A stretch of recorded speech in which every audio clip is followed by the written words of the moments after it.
Well, good morning, everyone. I'm pleased to welcome you to this panel discussion on Canada CARICOM trade, optimizing the trade relationship. My name is Robert Reddy.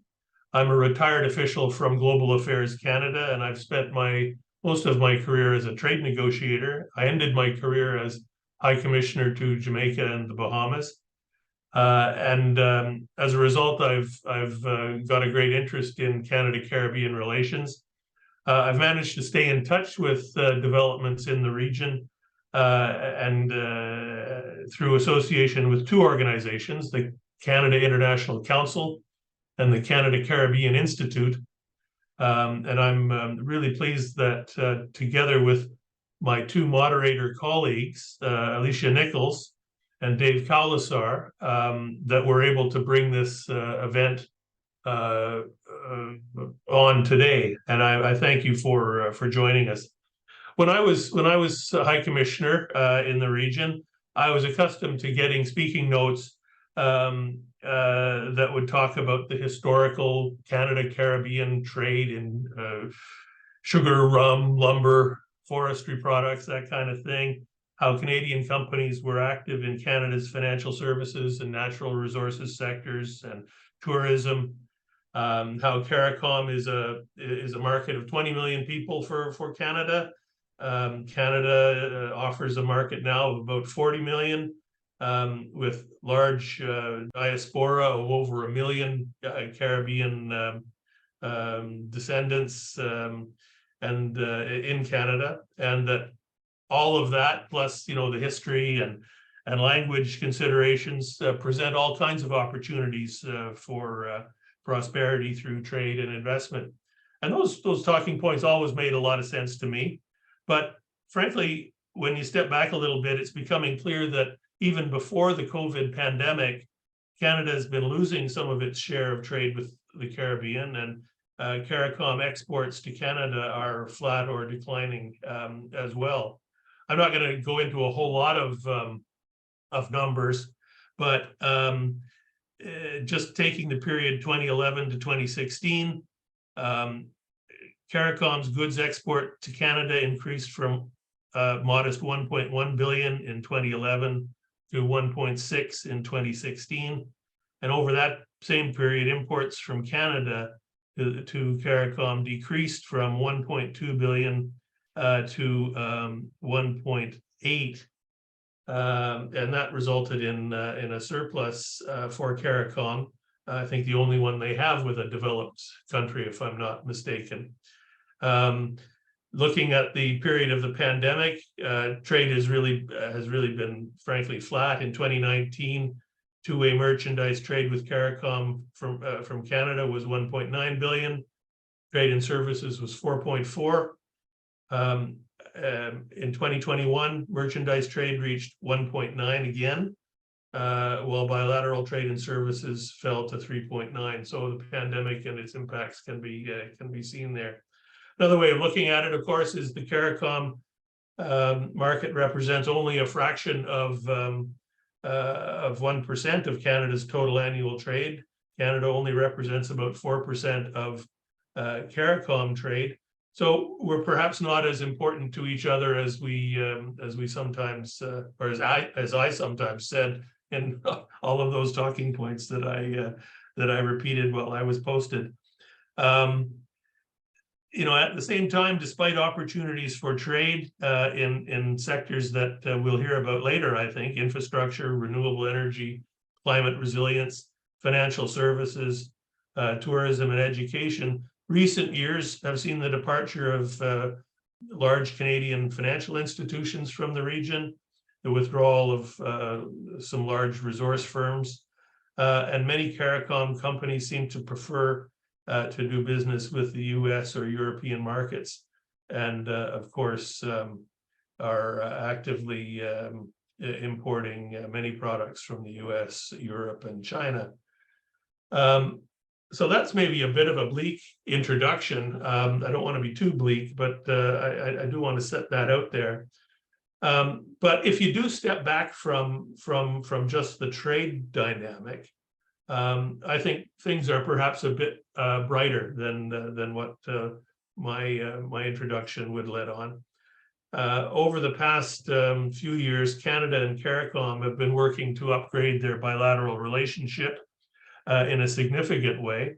There's been regular engagements between officials for a few years, and more importantly, key ministers, including foreign affairs, trade, and development, and even leaders have committed to a regular program of meetings to start to define a forward-looking agenda to really put the bilateral relationship on a new path, focusing on the needs of small island developing states in terms of climate change, development, finance, and economic development. And I have to say that both sides of the government relationship here should really be congratulated on this upgrading of relations.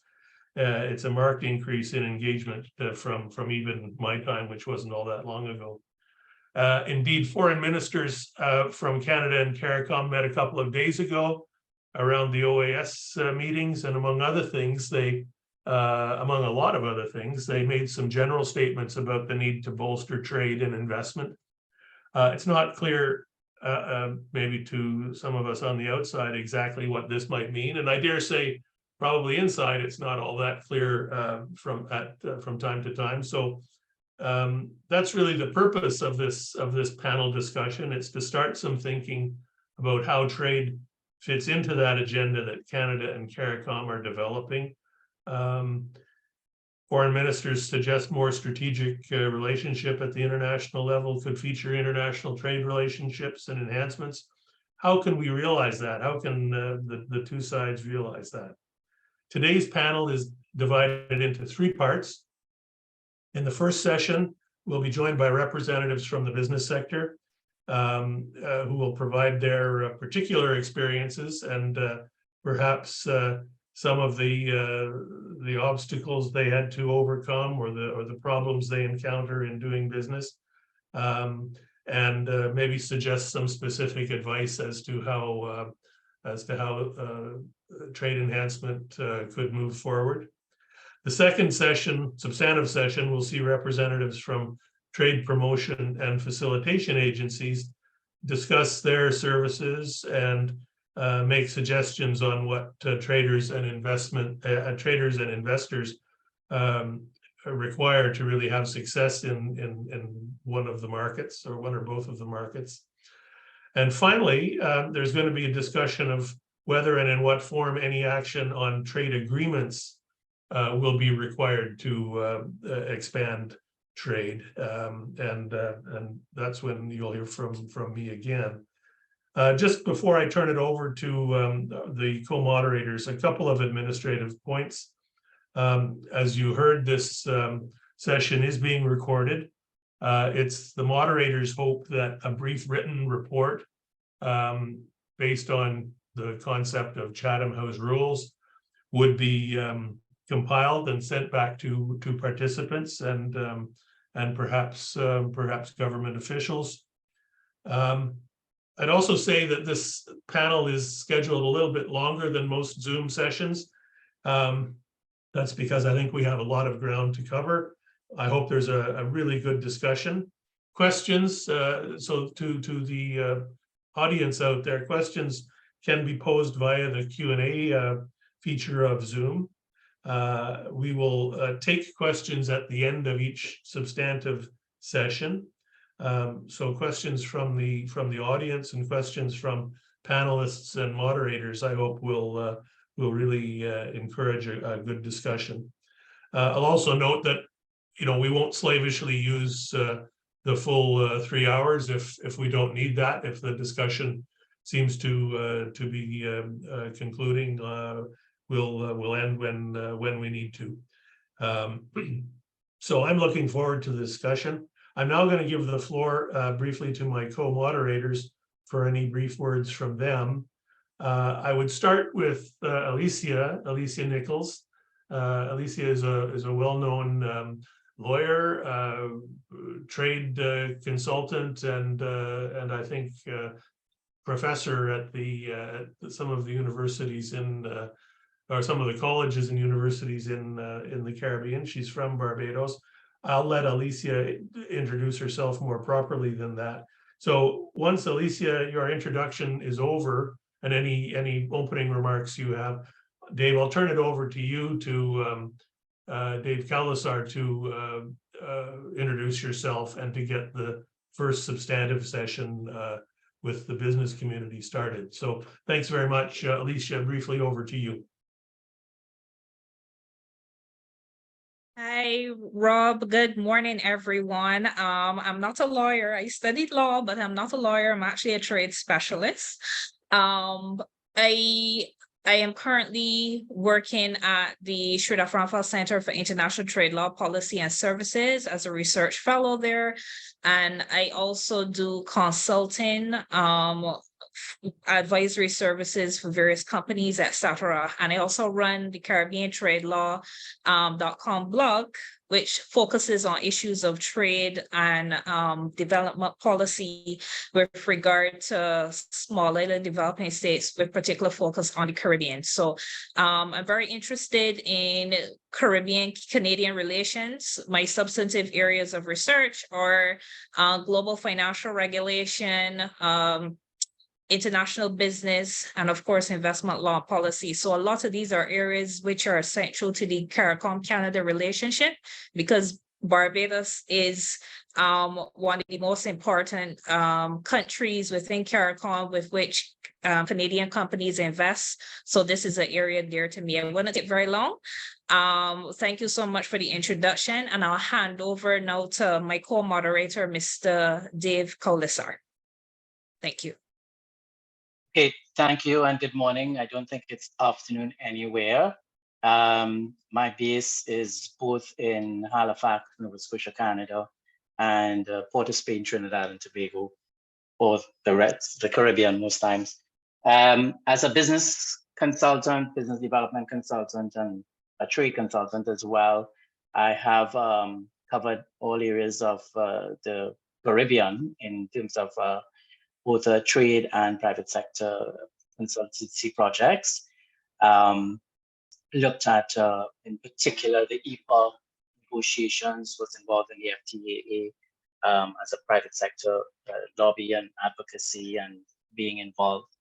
My interest is in seeing businesses thrive and take part in the trade, going beyond the trade agreements, whether it be a preference arrangement, see how we can not so much just bring up the problems, as Robert, you really did cast a little kind of a cloud there a little bit. It's raining outside in Halifax a bit. So, but the thing is, as business people, we actually see something that's down and find a way around it and move. So our session, which we'll start in a short while, is really intended to not just bring out the problems, highlight them, yes, sure, and they will be called challenges from here henceforth, but show that we can do it and how we can do it for both sides of the equation. So I'll go straight into it. One member of the panel is not here, unfortunately, right now. He'll be joining us in a few minutes because he has another meeting that he's completing whilst in Canada. So our session, as I said, is going to be very interactive from a sort of an on the ground approach. So first up, I would ask Vashti Gayadeen, who is from the Trinidad and Tobago Coalition of Services Industries. Now, each of the panelists will actually introduce themselves in a manner and their organizations or the area that they're looking at or their company. So Vashti, take it away.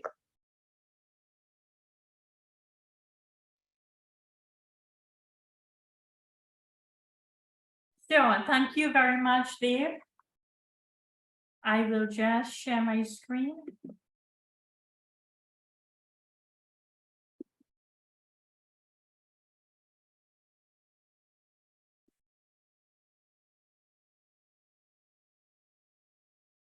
Thank you once again for extending an invitation to the Trinidad and Tobago Coalition of Services Industries to participate in this insightful webinar. It is an honor to share our valuable insights on optimizing the Canada CARICOM trade relationship. Now, I'll just give you some brief information in terms of who we are. The TTCSI was established over 16 years ago, and in fact, Dave Carlessa was our first chairman as a response to the visionary decision taken by the heads of CARICOM countries. They recognized the need for an entity that could effectively represent services providers and firms, enabling us, that is the coalitions of services industries in the region, to advocate and negotiate for the diverse range of services within the region. One of the core challenges we continue to face in the region is the lack of comprehensive data on trade and services. Understanding the dynamics and trends within the sector is crucial for fostering growth and enhancing trade relationships. That is why the TTCSI has been dedicated to designing surveys and tools over the past 4 years, aimed specifically to gain a deeper understanding of the services landscape. In 2019, we conducted this was the first time, a national services exporters survey, specifically focusing on the priority markets of existing and potential services exporters.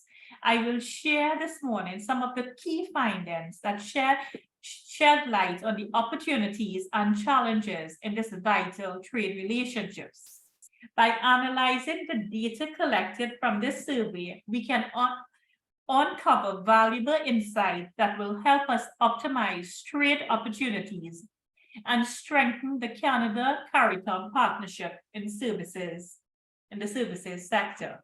So these surveys, the National Services NSCS 2020 and 2022 was conducted over a 3-year period, and the intention going forward, these are going to be baseline surveys, and TTCSI have collaborated with both the Central Statistical Office and the Central Bank of Trinidad and Tobago, whereby the intention was to conduct this survey every 2 years. But now we are going to do this every 6 months, starting from September of this year. So let's look at some of the key findings. Roughly, just under 400 firms were surveyed, and the main export destinations of the survey respondents were the United States, Barbados, Guyana, Jamaica. Roughly 60% of the exporters have exported to Canada. And which sectors do they come from? Specifically in terms of Canada, it's roughly 6 subsectors: ICT, education services, tourism, commercial, maritime, yacht services, business and professional services, which was the larger of the subsectors, and other services. And when I speak about other services, it's specifically in terms of consulting services. Now, I'll shed some light on barriers to exporting specifically to Canada.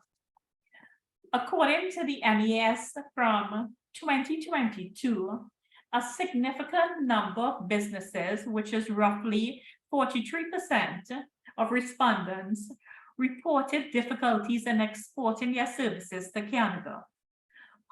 However, it is worth noting that many of these challenges were successfully overcome with the assistance of business support organizations or firms within their own sector. For instance, those who face hurdles in exporting, key barriers included: 1, regulatory complexities, and by this I mean differences in regulatory frameworks between Trinidad and Tobago and Canada created challenges for businesses that required careful navigation to ensure compliance with diverse requirements. The second key obstacle was market access restrictions. Some businesses encountered restrictions on foreign ownership or investment, limiting their access to the Canadian services market. This included trade barriers, tariffs, quotas in specific sectors, which further complicated market entry. The third key barrier was limited awareness and information.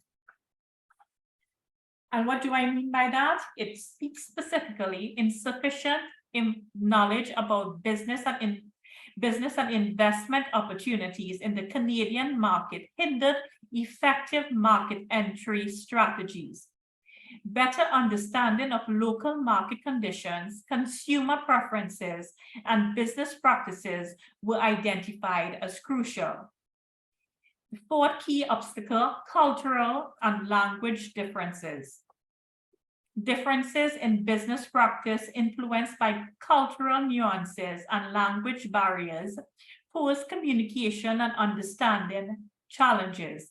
Adapting to the cultural context and fostering effective relationships were key to success. However, it is interesting to know that a similar percentage, just under 40%, expressed relative ease in exporting to the Canadian market. They attributed their success to the assistance received from firms within their own sector or government organizations such as trade promotion agencies. These findings underscore the importance of collaborative efforts and industry-specific support in overcoming export challenges. By leveraging the expertise and guidance provided by BSOs and fellow firms in the sector, businesses can navigate regulatory complexities, gain market access, enhance their understanding of the Canadian market, and bridge cultural gaps. Going forward, it is imperative for businesses to actively seek assistance from sector-specific organizations and explore government initiatives aimed at facilitating international trade. By sharing best practices, insights, and resources, we can collectively optimize trade opportunities between Trinidad and Tobago and Canada in the services sector. And what we have put in place at the TPCSI, we have developed through these findings, we have developed a national services exporters trade portal, which within a year and a half is going to transition into an international services hub. So this portal is hosted on the TTCSI's website. It includes all of the firms that have participated in the surveys from 2020 and 2022. And also we have given the opportunity to other exporters to register on this platform. And it means it's not just a registry of service providers and firms, but also at the back end, we are tracking for the first time in Trinidad and Tobago the performance of the services sector by subsectors. We are in the process of opening this platform, this portal to regional and international firms, which will make it easier for us to facilitate B2B meetings, as well as to share information within the portal.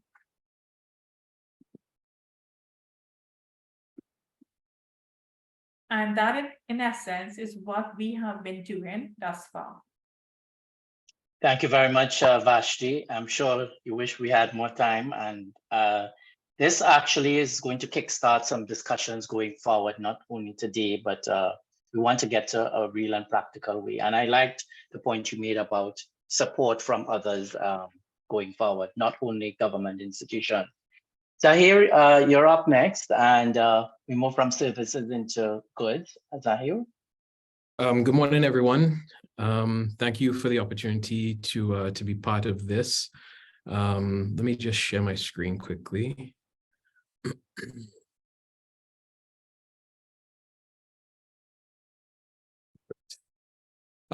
So I come from a very practical perspective. We are definitely from the private sector. Very quickly, who we are and what we do. So KM Imports is a importation and distribution company centered around Caribbean food products in Canada. We've been in business for 29 years, and we represent some of the largest brands and the most established brands out of the Caribbean today. Our importation activity started with CARICOM, but has expanded over the 29 years to South America, Europe, and the Middle East as well. For the purpose of this discussion, we will obviously focus on, our CARICOM activity because it still is maintained to today. As I said, I will take a very practical approach in terms of, our lessons learned, what value that we provide back to the Caribbean, and how that's enabled us a growth strategy to increase what we've done over the years.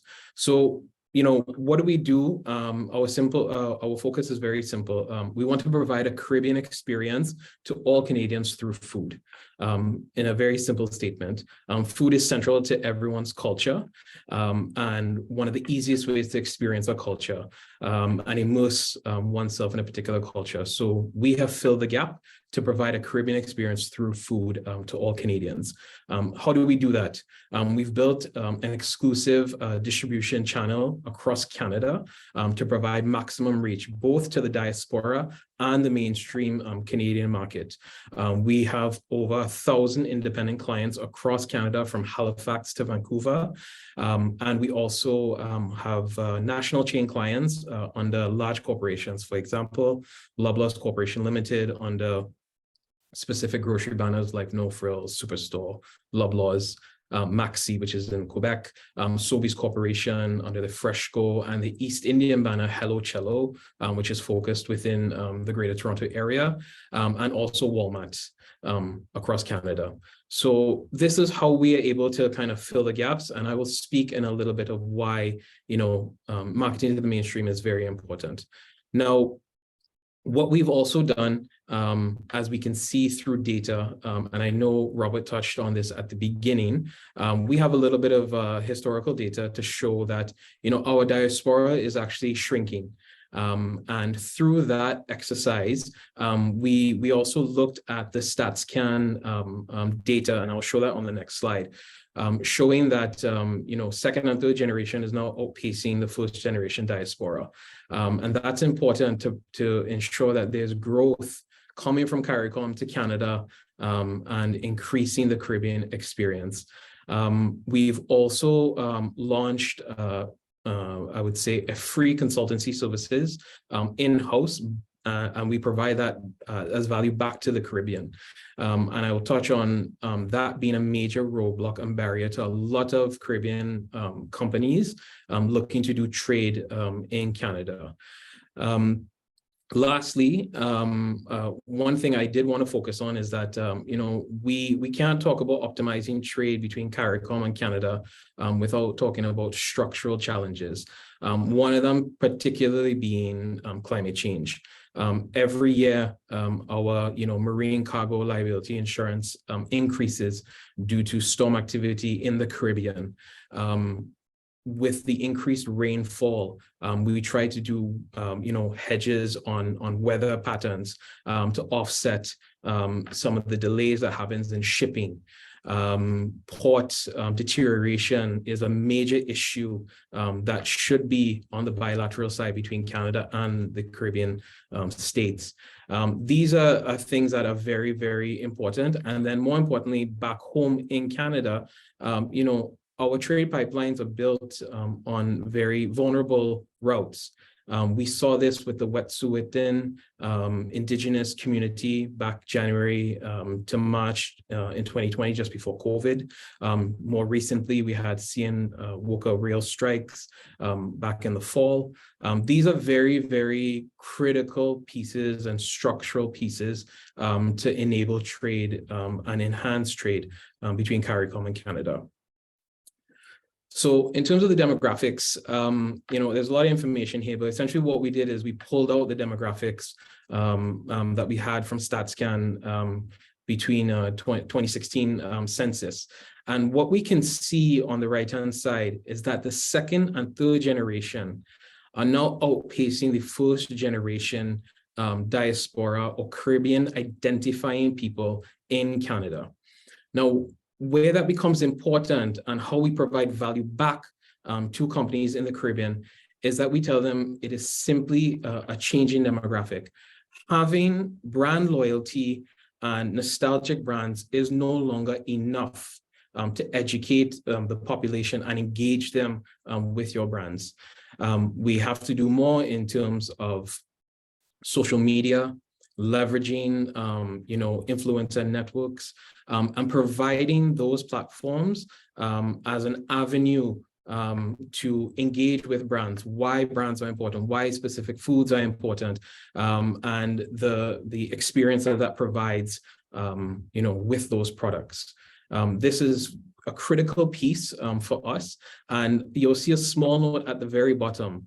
And I educate, Caribbean companies on this. By comparison, in the same period between 2013 and 2017, Miami-Dade County, which is one county in Florida, had about 862,000 Caribbean immigrants.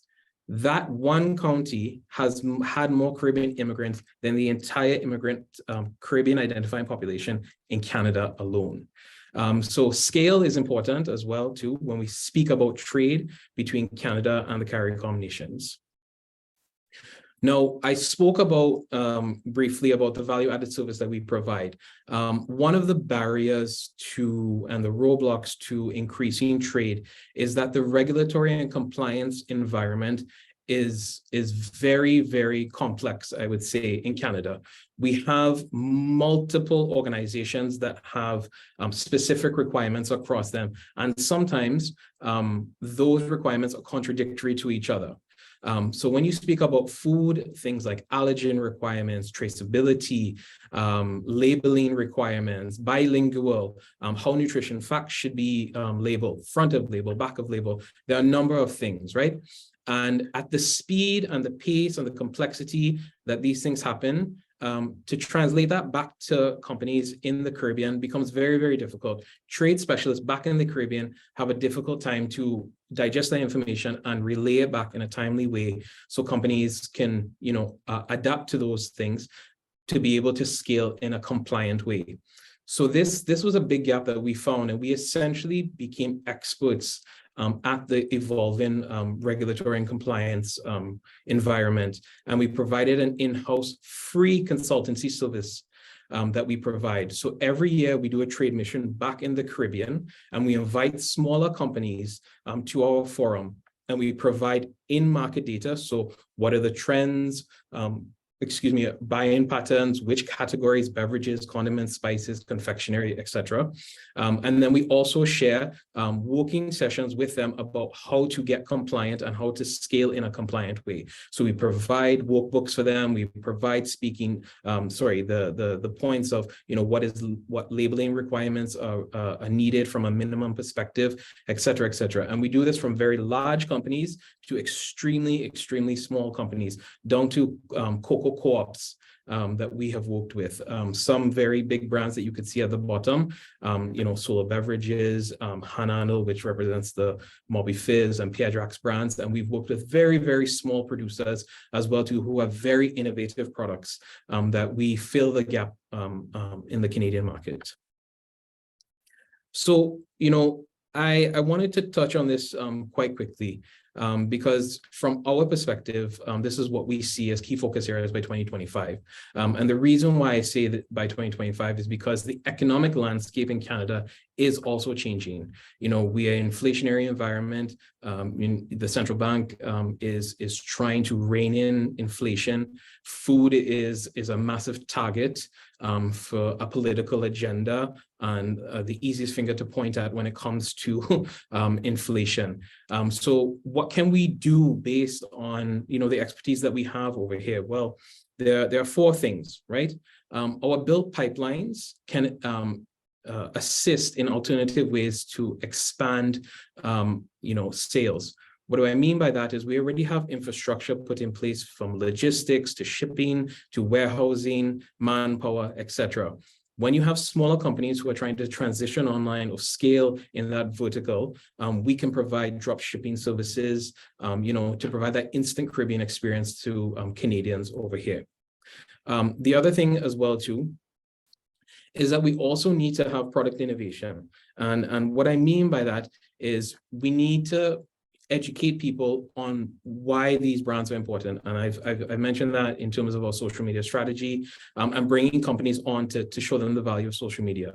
In a price sensitive economy that Canada is entering into, brand loyalty and at source products no longer command a premium. And that is very, very important. And also your consumers becoming very aware in terms of, ethical awareness, climate change, etc. So you would have seen on our previous slide, we work with companies to, introduce eco-conscious packaging as well as a way for them to be drawn to Caribbean-centric products also. So providing that edge in a North American market, right? And then, this is a very important thing. Anywhere you turn and everyone you speak to, at least from the food industry perspective, when we think about Caribbean, everything that comes back as a response is Jamaican or jerk. And I think that is a very limiting factor when we speak about the Caribbean, especially within CARICOM as well too. The Caribbean has so much diversity to offer, and we see that as a growth opportunity where we can market and develop products and work with companies to provide unique food experiences to people. So Guyana has a very specific palate and cuisine that we can provide a Caribbean food experience to. Barbados has the same thing.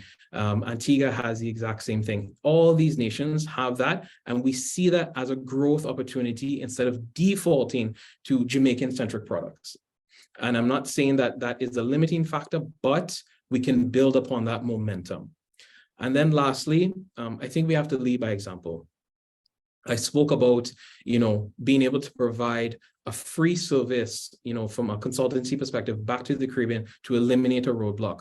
We sat at the table for the inward trade mission that the Port of St. John held in Port of Spain just this past December to increase trade. Port of St. John is increasing multi-billion-dollar infrastructure upgrade to the port to handle increased capacity. And one of the key focus areas is the Caribbean. So having a seat at the table to talk about, well, if that's the case, then how are we influencing, the port integrity in Trinidad and Tobago or some of the other islands as well too. So having a seat at that table was very, very important.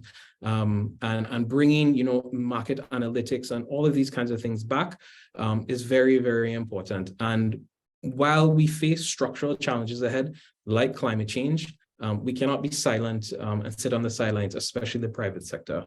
So with that, I appreciate your time, and I'll hand it back to Dave. Thank you very much, Zahir. The two presenters so far have actually made me keep quiet. And for those who know me, that's not an easy thing to do. So well done. Thank you very much. Our next presenter is a panelist is going to be Craig Williams from Atlantic Canada Opportunities Agency. So Craig, take it away.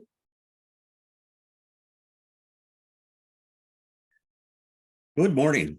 Can you hear me? Just making sure that I'm yes. on mute. Thank you very much. That's awesome. It's a pleasure to be here. Thank you very much, David.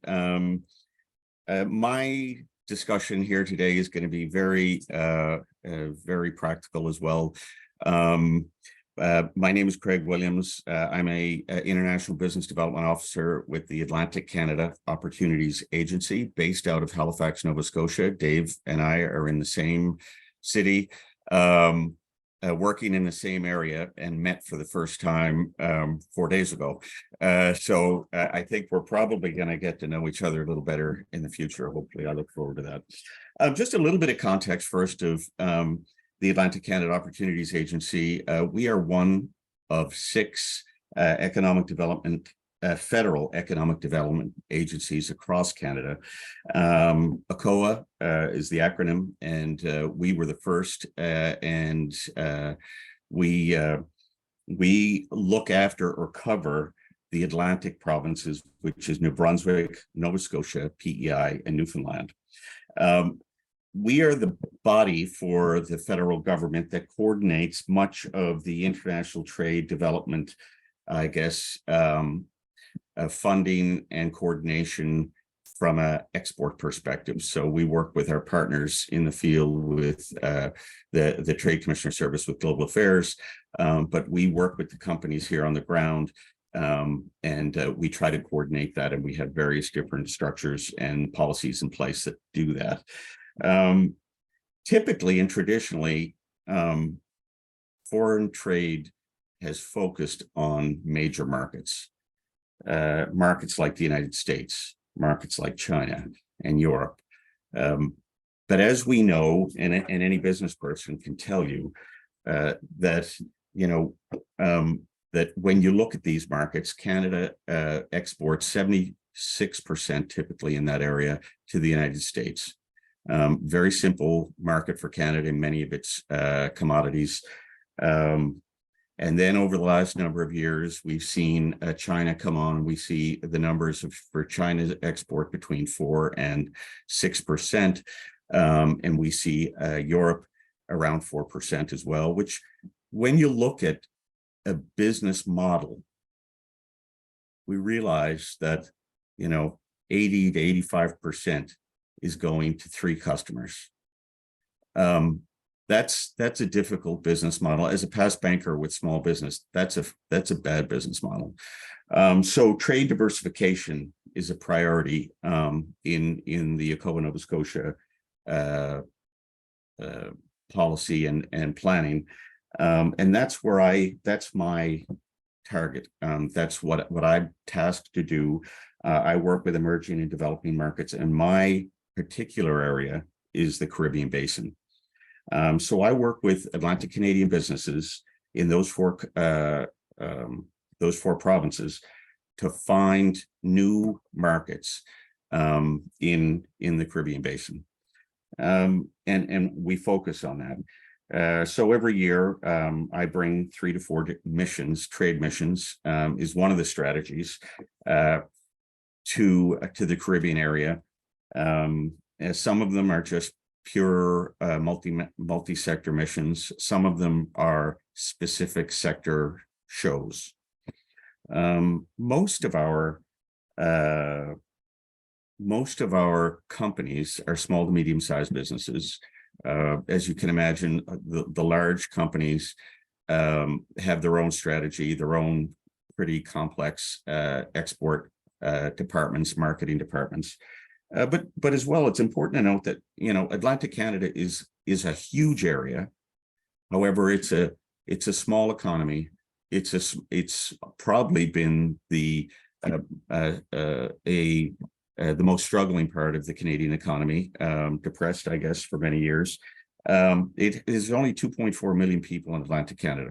Despite that, it's one of the most educated jurisdictions in Canada as well, with a huge number of universities. So most of our businesses that we focus on, and I focus on, are small to medium-sized businesses. So it's a really good fit. I'm just going to move my slide ahead here now. I think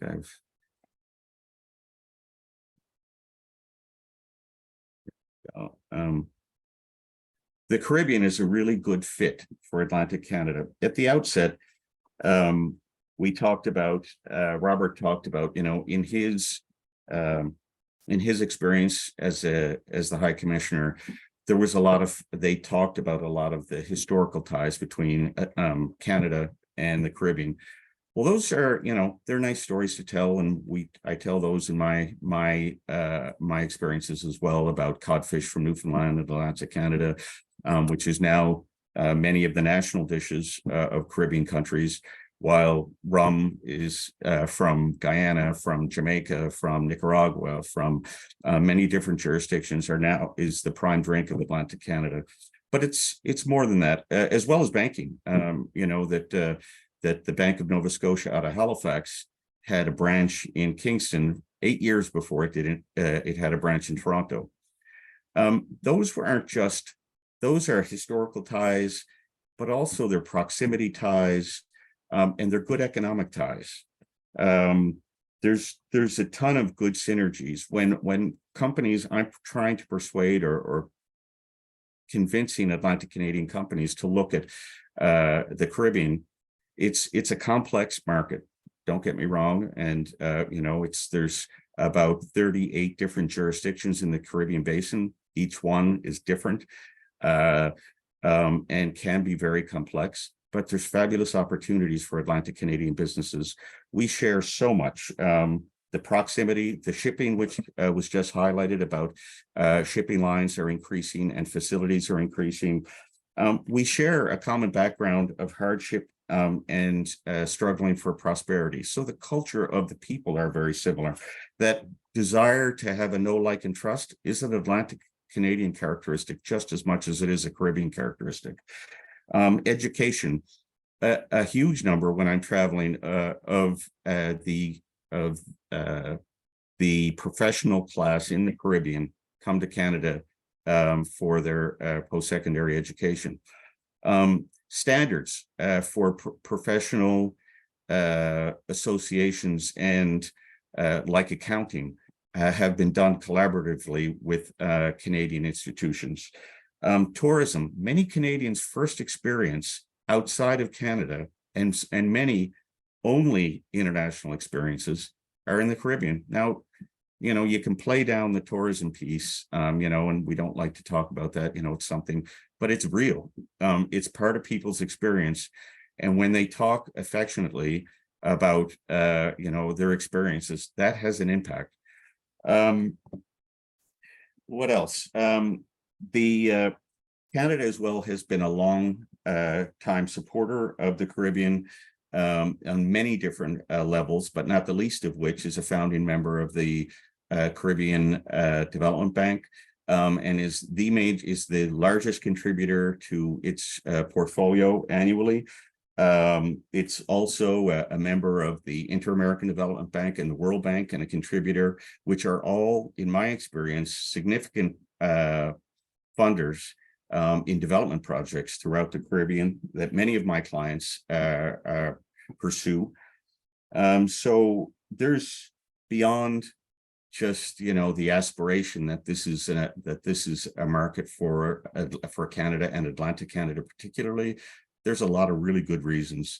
I think as well that there's a good synergy for small to medium-sized businesses looking at. It's a good step that I try to persuade clients into, before you get into very highly complex and competitive environments, that the Caribbean nations are a good place to learn for Atlantic Canadian businesses to export. Why do some of these companies see, many of the companies that go see incredible success? And it's across sectors. I want to be clear. I have box manufacturers that are exporting throughout the Caribbean and have for 20 years that continue to participate. We have what other, you know, simple commodities, obviously fish, but apples, spirits. We sell gin back to the Caribbean. There is roadway lighting that I believe the Trans-Jamaican Highway is lit by a company out of Halifax. There is, you know, airports being rebuilt, construction, engineering, environmental issues, consulting. A ton of companies that have participated in my missions have an education, not the least of which. So they're all. Why do they see success? Because companies have to do the research before they go. You just can't jump in. You got to figure out which of these jurisdictions makes the most sense for your as I said from the beginning, each one is different. You have to create a plan, and most importantly, just like governments need to do, they got to commit for the long term. You cannot make it a one-time show and expect to have to create a relationship and to have a sale. And understanding that the sales cycles in the Caribbean are not the same as they are in other jurisdictions. You must be doggedly tenacious. And success, like I said, is not only in one specific sector. There's many different areas for potential. Each country is very interesting and diverse in its own way. So that my intention there was to kind of throw out and give you a perspective of what I do. I'm interested to take any type of questions or pursue any thought process from here. Thank you very much. And thank you for this opportunity. Okay, thank you. Thanks a lot, Craig. And it is actually very interesting that we only met 4 days ago, because I feel like we have spoken for about 4 years of discussion and experiences over that time anyway. So there is one more panelist, but he had a meeting before. Let me just check and see is he on? Justine, are you on? 5, 4. Yes, he is. Oh, Justine, welcome. And I'll just invite you to spend about just under 5 minutes if you can. I know you have a lot to tell, but we just want to leave a little like room for about 10 minutes for questions after. So, Justine. Yeah. Yes. Hi. Good morning. Sorry to be late. I had another a meeting that went late. Good morning, everyone. My name is Justin Pierre, and I am the Director of Research and Business Development at the Canadian firm of Dunn, Pierre, Barnett and Company Canada Limited. So we are a research firm. We collect data. We have one of the largest database holders of BIPOC people, of Black, Indigenous people of color in North America. So, and we collect a lot of basically data from we conduct our own polls, our own research, and we collect administrative data. We have been operating in Canada since 2007, registered 2010.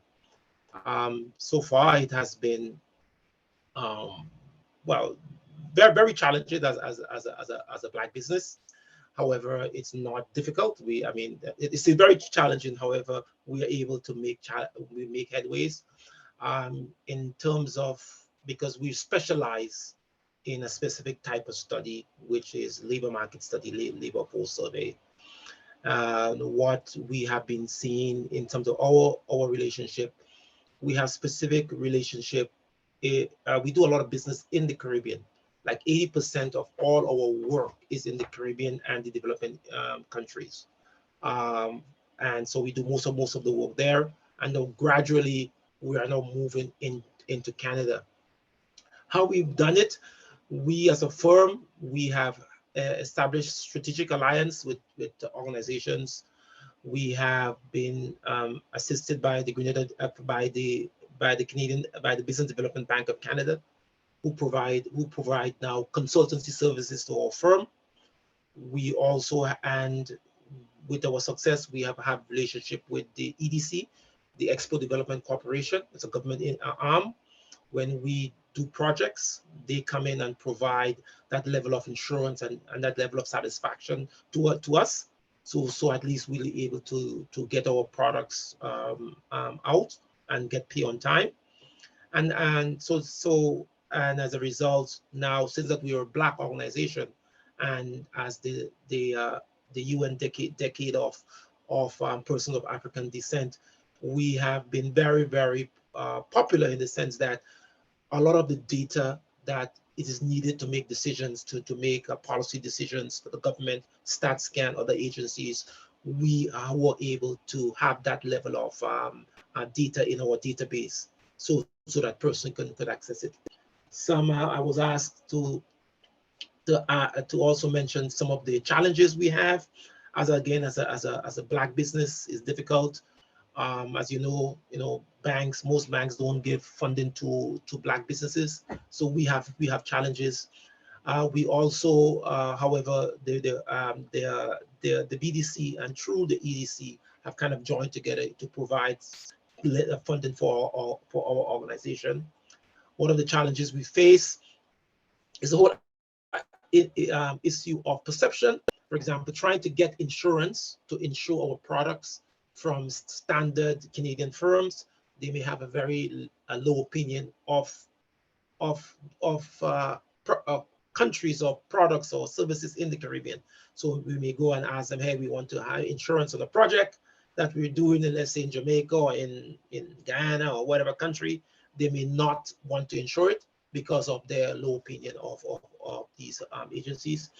However, we've been able to now, the government has now been very helpful in providing that level of insurance to us. We have various we're establishing MOUs, and that has been very good to us. We have been established MOUs with organizations in the Caribbean and in the United States, and very large universities that will be able to support us. And so far, we believe that there is the connection between CARICOM and Canada has to be strengthened. We in the Caribbean, we are one of the as Black people, BIPOC people, we are the largest percentage of persons living in Canada. So the government and need to provide more, and we as business people, we also need to provide more. So I will stop here and ask questions. If you need to ask questions, that would be fine. Thank you very much, Justine. And you weren't late. You were good and on time. Glad to have you here. All right. So the floor itself is open for questions for probably another 15 minutes. No, sorry, 12 and a half minutes. And I haven't seen anything that. Oh, there's something.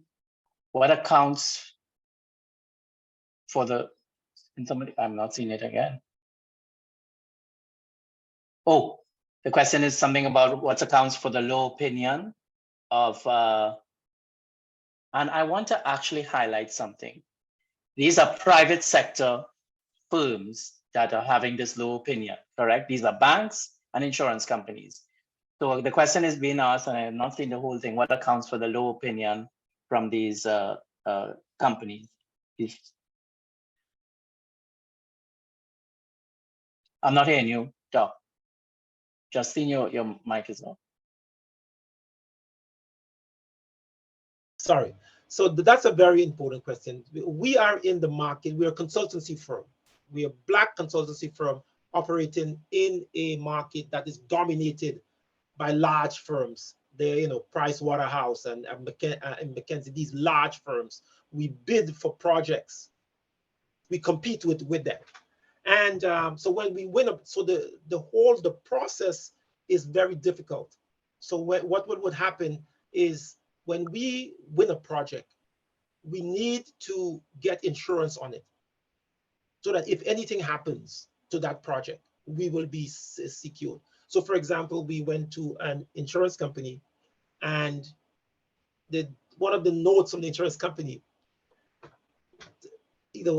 we told that they said that the country is too much of a high risk. I mean, specifically saying the country is too much of a high risk, and they did not insure the product. And as I said, we see that throughout our experience, and that's why, for example, as I said, thanks to the government, who've now come in with innovative ways for us to do business outside, because as I said, the development aid industry is a $300 billion industry, and it's a huge market. And if we get that opportunity, they treat us better. At least we can do much more. Yeah, thank you, and thanks for the question as well. I've seen the whole thing, by the way. So let's understand it. The perception from the business community in itself seems to be that there is high risk. Business is a lot about speculation. And what I'm also hearing, and I think it came across from the presenters as well, except for Vashti, because you were talking about from the Caribbean side into Canada.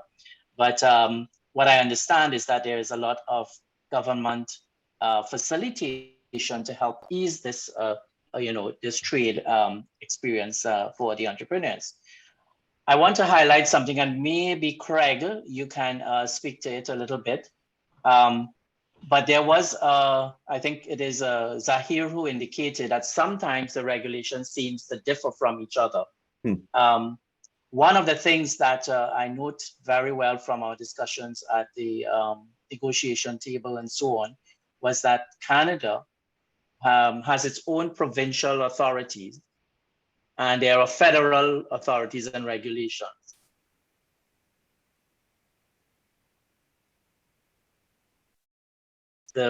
Craig, can you speak about to that a little bit in terms of the difference?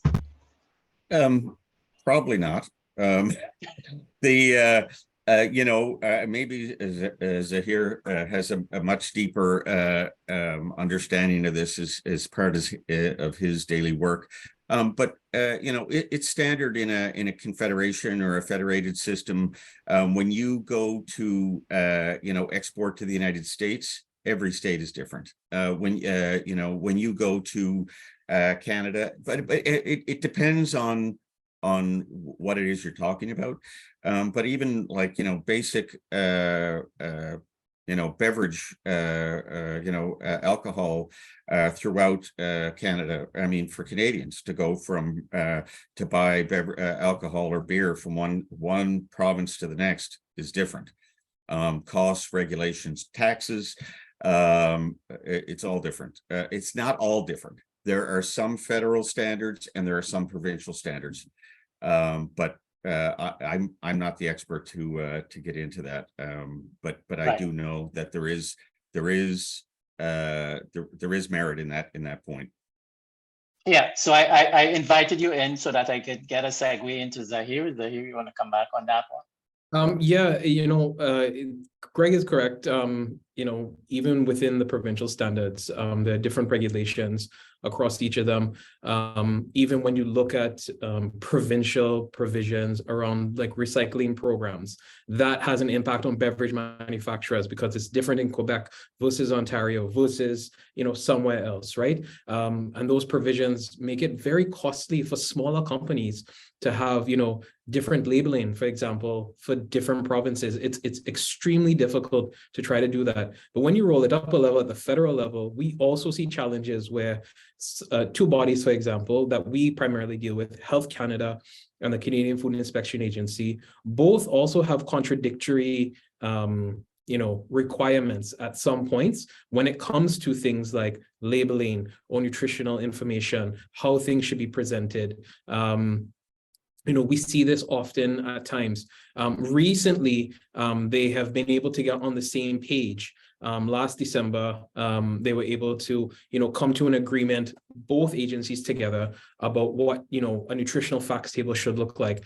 And our feedback to them was, let's do more of this type of collaborative, regulatory and compliance efforts instead of trying to do things in silo to say that, this is what the requirement should look like from Health Canada, and this is what the requirement should look like from CFIA.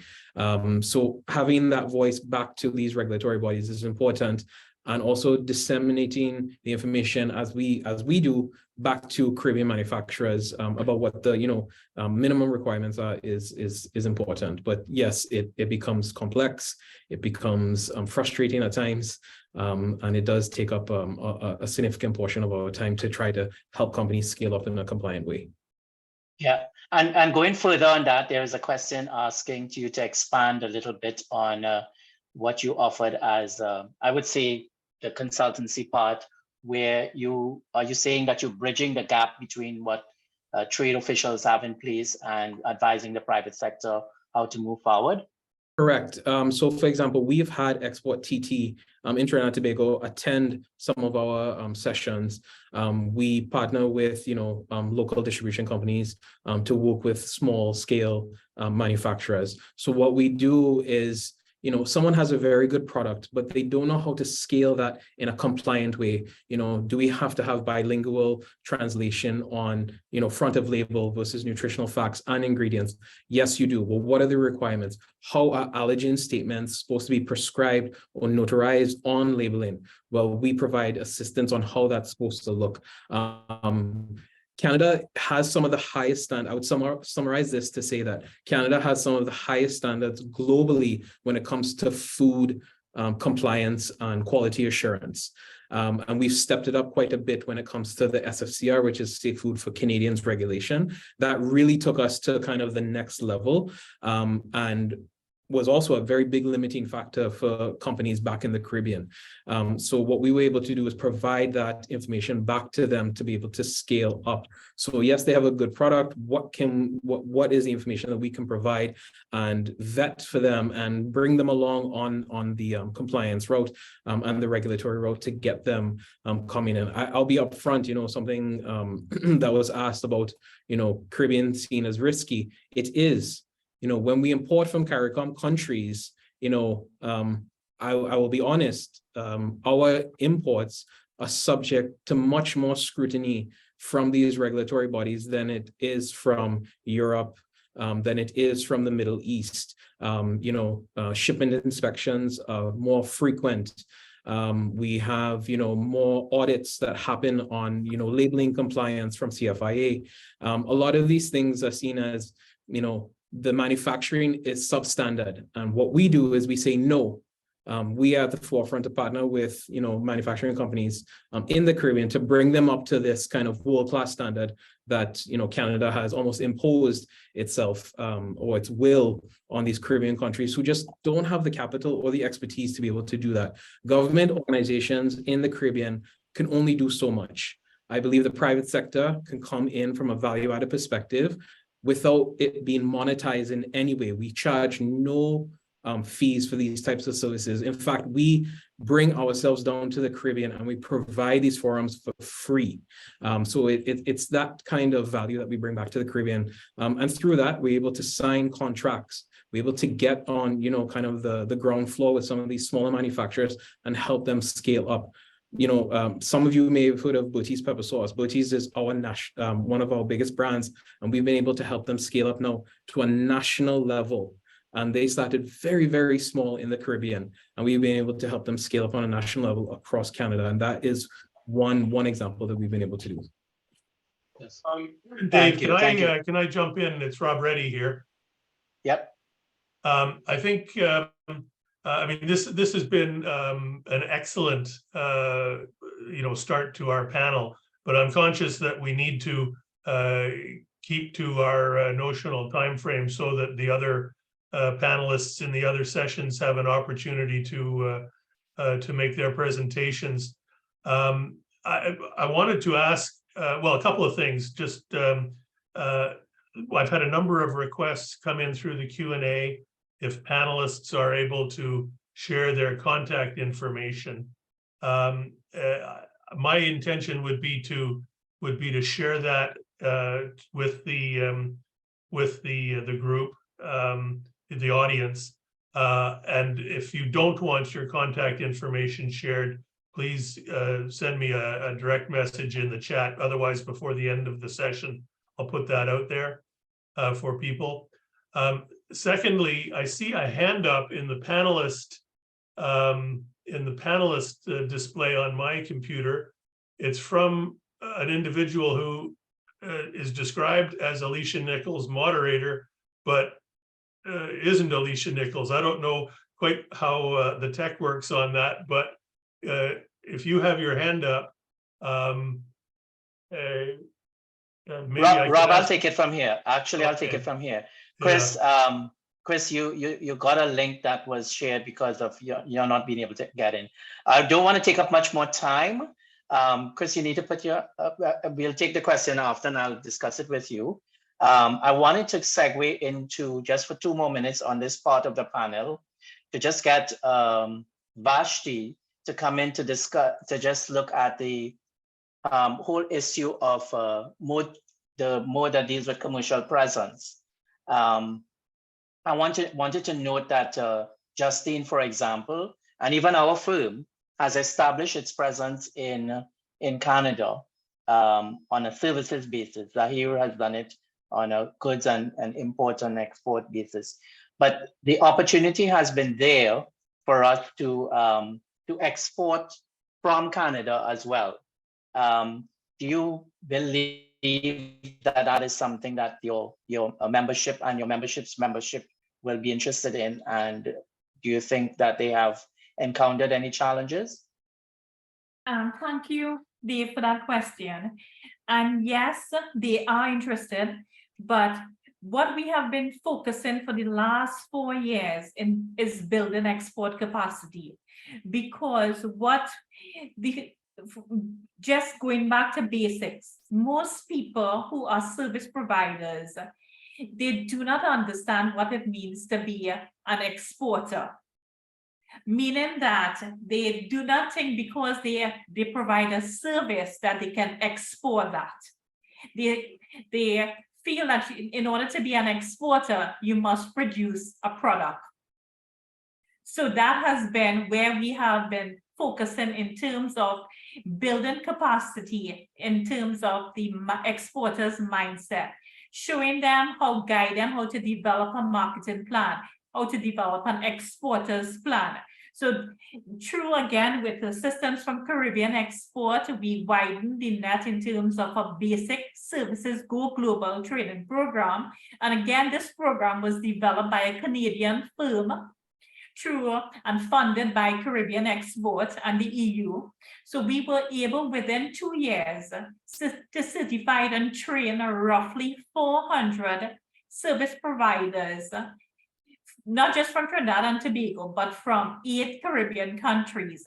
And then again, we expanded that by developing a gateway to trade program. And again, that program has been developed by a Canadian firm.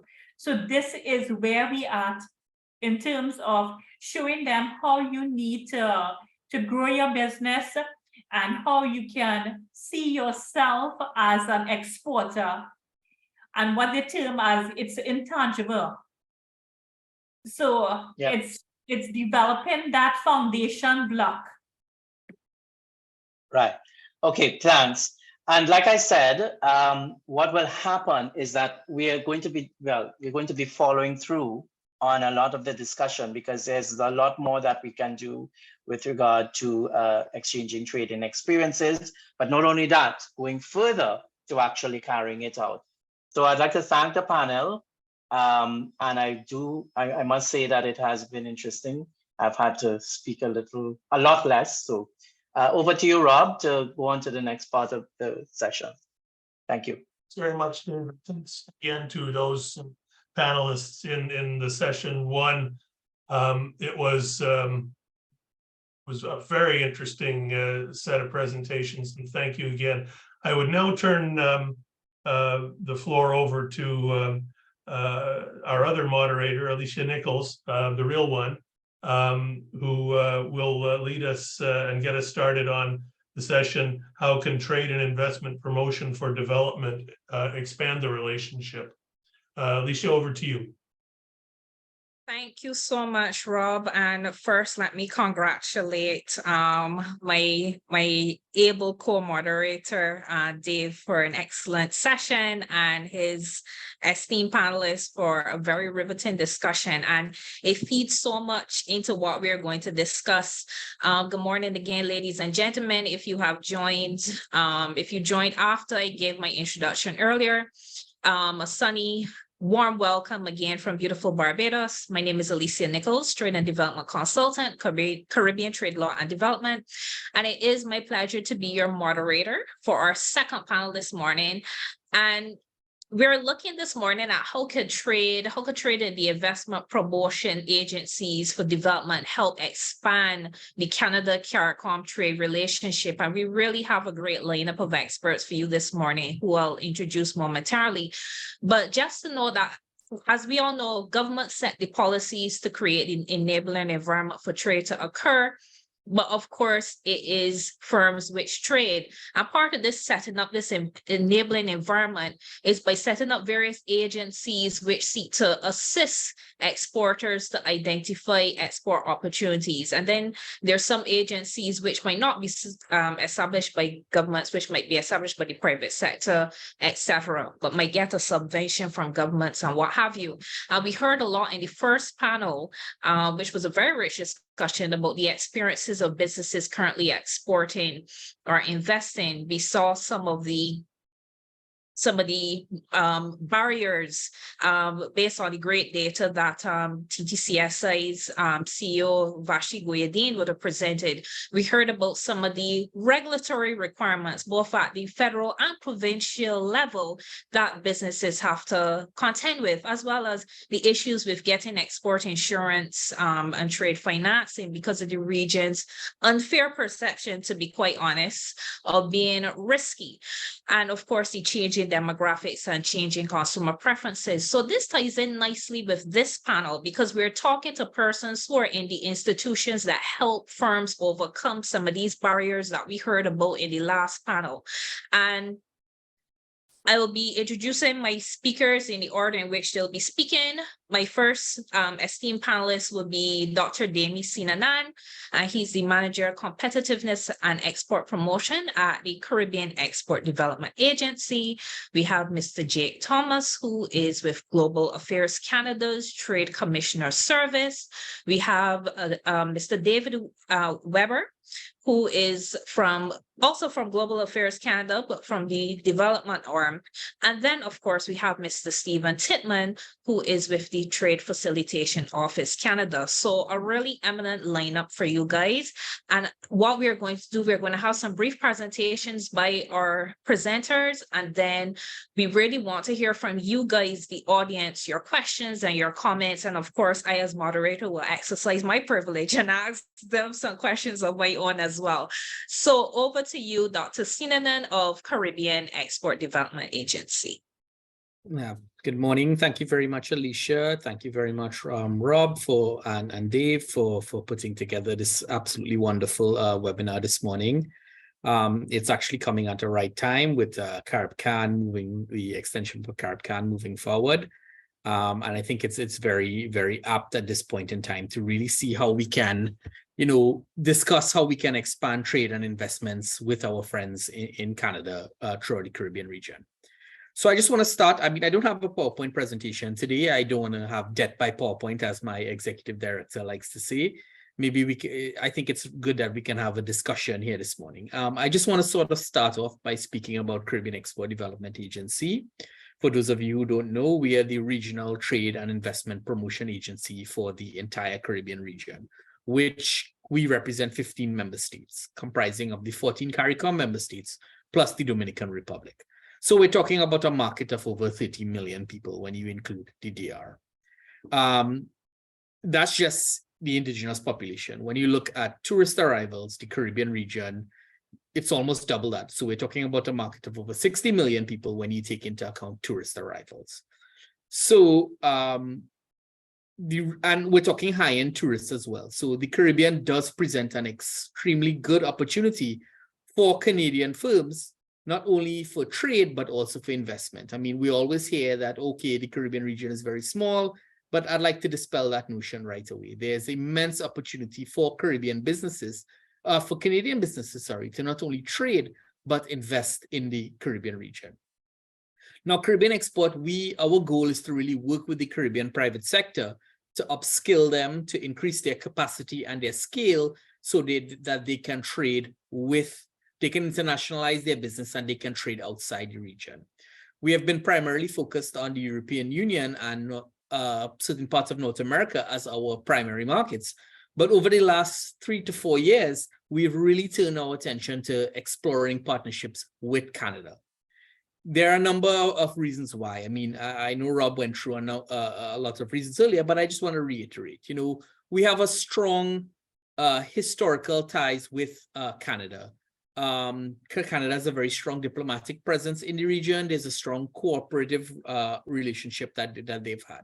We have a large Canadian diaspora a large Caribbean diaspora in Canada. So there are a lot of factors that are aligned that lends itself to expanding trade and investments between both regions. But as we all see, as we have all seen, the data shows that trade and investment has been pretty low over the past few years. I mean, Rob went through some of the data points, so I wouldn't reiterate them. But I just wanted to say from the investment point of view, which is something that we haven't covered, you know, in the Caribbean region, FDI flows into the Caribbean region, you know, it sort of peaked in the 2010s. But unfortunately, with the pandemic, we've seen a sort of a fall off in foreign direct investment inflows. Canada, unfortunately, in 2018, which is the last data point that I have, FDI inflows from Canada accounted for just $73.4 million US, which is just 2% of total foreign direct investment inflows. So we can see that, you know, there has not been much exchange or between Canadian investors and the Caribbean region, which is something that Caribbean Export we think, and I'm judging from the response of this panel, that we think can change over the next upcoming years using CARICOM as a base for that interaction. From a trade point of view, I mean, we've gotten the overall trade, but I just wanted to sort of dive down into the actual national trade figures. If you look at from a national point of view, we see that Guyana has been expanding its exports into Canada over the last 2 to 3 years. We think that is a result of their oil and gas flows, so we expect that will increase. But for the rest of the region, trade has actually been falling. Trinidad and Tobago, Jamaica, and so on. So, and Barbados, where I'm based, has been a significant importer of Canadian goods. But again, that has sort of been falling over the last few years. So it's time that we sort of revisit and look at how we can expand trade. Now, from Caribbean Export's point of view, we view Canada as a major market, and we've been really working hard over the last year and a half to really identify programming that can expand and work with Caribbean firms to get them export ready for the Canadian market with support of the donor agencies. And we've heard about what the challenges are, so I'm not going to reiterate them, but really what we see the challenges are is in terms of scale. We have to create scale in the region. We have to create competitive advantages in the region that can penetrate the Canadian market. And we have to present product, services, and investment projects that are suitable for Canadian importers and Canadian investors. So there are a number of ways to go about doing that. So I'm not going to go into each of them in great detail, because I'm sure when we have our discussions, some of it will come up. So I'll take the opportunity to stop there, turning back over to moderator Alicia. And if there are any questions, I'll be happy to answer them when my turn comes. So thank you all so much. Thank you so much, Dr. Sinanan, for a very comprehensive but also concise overview. Thank you so much. And we'll turn now to our second presenter, who is Mr. Jake Thomas, Global Affairs Canada's Trade Commissioner Service. Over to you, Mr. Thomas. Hi. Good morning, all. My name is Jake Thomas. I see a lot of names in the attendee list there I recognize. So I'm sorry. I'm going to do a little bit of death by PowerPoint. It's only about 4 or 5 slides, just to make sure I'm structured and I can get and I can sort of articulate the points I want to make in a structured fashion without taking too much time. So just bear with me 1 second as I just get it up. Here we go.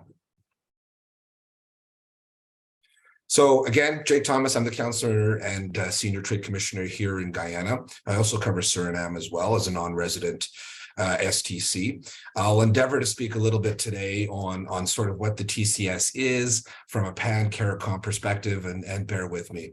So what is the Trade Commissioner Service? As many of you do know, and some of you do not know, we facilitate trade and commercial transactions between Canadian companies, investment as well, into foreign markets. So number one, pretty straightforward. We sell goods and services into other countries. That's what we do. We sell widgets, let's say, or let's say stone aggregate, for example, and I'll get to that example in a second, or services into other nations. So that's a two-way, what I like to call incoming and outgoing trade flows. So we do the outgoing, and I'll get to incoming in a second. Then we have what we like to entice foreign investment into Canada, greenfield, brownfield investment. It's a big, we've created a new spin-off agency to deal with this called Invest Canada, I should say. And relatively new, about 10 years ago, we've pivoted to promote what we call CDIA, Canadian Direct Investment Abroad. And this is really critical, actually particularly interesting in our market. And following up to what Dr. Sinanen said, I'm working in Guyana, and we're seeing quite a significant amount of inflows of investment into Guyana as this country is actually booming. Last year, it grew some 60%. This year, IMF is forecasting some 34.7. Given the strong diaspora ties with the country, we're seeing a number of inflows of industries, not only in actual extractives, but ancillary industries supporting it, but also in agriculture, tourism, etc. Now, the fourth metric that which we do not cover and has been mentioned many times prior to my beginning my talk is what we call promoting Guyanese, or I should say Caribbean exports into Canada. And that's the mechanism that CARICOM was recently renewed this past June at the Canada CARICOM Foreign Ministers Group meeting. I'm really pleased to see it was renewed. I'm always surprised to see the lack of awareness of this instrument. It needs to be better utilized, and Mr. Tittman will probably elaborate further on it later on in his talk, because that's one of the instruments that he'll be using. But just to say, save for methanol, some textiles, I mean, it's pretty much unfettered access into Canada, and it really needs to be utilized a bit further. Just basically, look, the TCS is a powerful tool. People who use it, we get fantastic feedback from the clients that use it. We've obviously supported some 10,000 companies in the last year. We've been around for 120 years. We're pretty seasoned. We know what we're doing. And we've got a presence in about 160 cities around the globe. So companies that do use us usually come back to use us. And I will add this, is that there's a couple of other G8 competitors, let's just say, that actually charge for this service. Ours is free.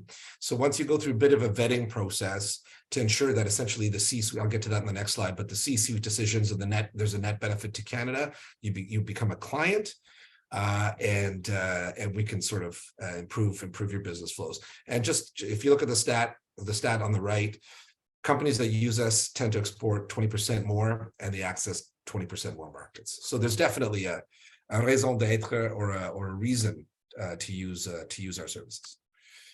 Who are our clients? Obviously, companies that are part of the Canadian business community that have meaningful economic ties with Canada. And this was getting back to my point earlier, is how do we determine who can be a TCS client? Well, we have to ensure the C-suite decisions are made in Canada, i.e. corporate decisions are made in Canada, taxes are paid in Canada. There is a net benefit to Canada in terms economically, and there's some other factors, but by and large, it's economically. One other thing I did want to say is we tend to the majority of our clients are SMEs. That's not to say the big companies don't come and see us. But the majority of the companies that we do support are small and medium enterprises. For example, a big company, let's just say a massive company, I'm not going to name any just in case they're on this call, but there's one here that's involved in the mining sector in Guyana. I can assure you they probably have about 15 of me on their payroll, and they don't need me necessarily to support their commercial activities in the market. So Trade Commissioner Service in the CARICOM, we've got 5 CARICOM countries where we've got resident high commissions or embassies with senior trade commissioners. I was on a call with several of my colleagues yesterday, a weekly call. We're also non-resident in the sense that we cover them out of these countries because we do not actually have a permanent mission or chancery presence in those countries. You can look at the trade stats; they've been covered ad nauseum. We can easily find those. But I mean, the one thing I can say, having been now in Guyana for 3 years and seeing the, the excitement of a country that's pivoting or transitioning to one of the lesser players within the CARICOM region to what it might be in about 5 to 7 or 10 years, extremely exciting. There's a collegiality, I would say, within the countries, and from a Canadian trade perspective, we really need to leverage this and our diaspora relationships and our connections to the market, the linguistic commonalities, etc. Better. I mean, we need to do a better job. I recognize it's easy to export to the United States, who takes three-quarters of every export dollar we have, but there's a lot of opportunity here, particularly as the CARICOM grows.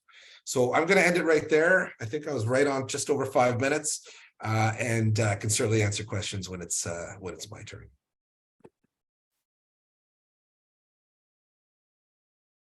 Thank you, Alicia. Thank you so much. I was having some difficulty unmuting.